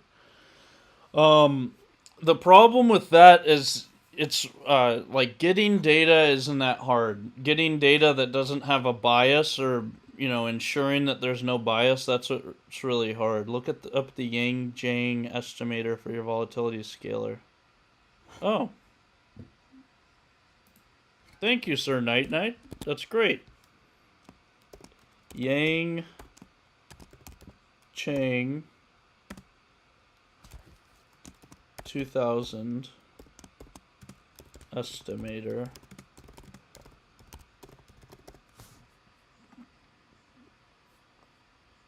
Test whether actual volatility stays near the target volatility.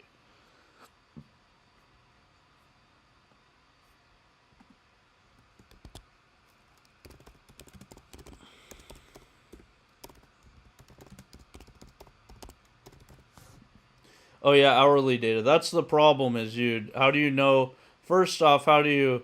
I can scrape data fine, but I need some historic data to backtest. Um, yeah, I don't know that the scraping data thing. That's really its own project. That's gonna take a long time to focus on if I want to do that. And anyway, I need to. Well, I do need to do that for fundamental data, but yeah, since that's going to be such an intensive project, I'm leaving that off for now.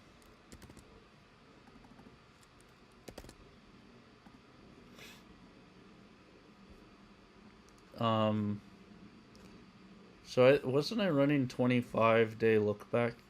Oh yeah, here are the results. So let me get back to putting this stuff in. So 25-day look back.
So let's try 27 days.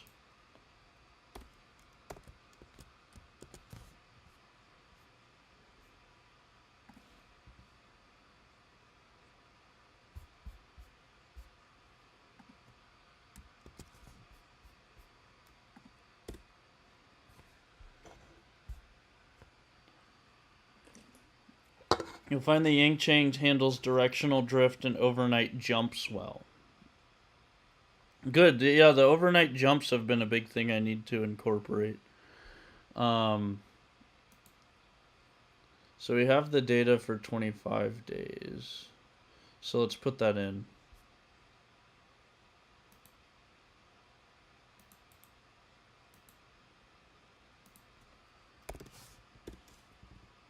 Max drawdown 28.19.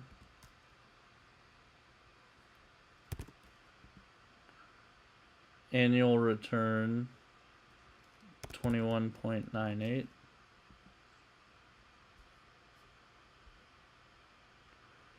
Right in line, sharp 1.1121. So highest sharp. Drawdown duration 462 days.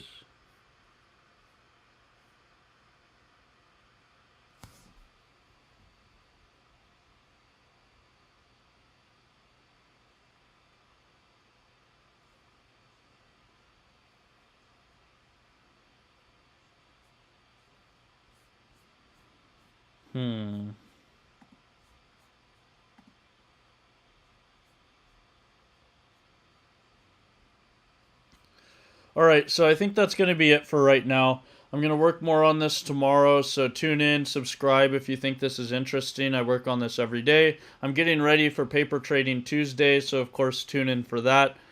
Tuesday I'll have my the positions that the model's giving for the day, and I'll start live tracing it. So yeah, that's it for right now. Thanks for watching. Have a good rest of your day. Adios.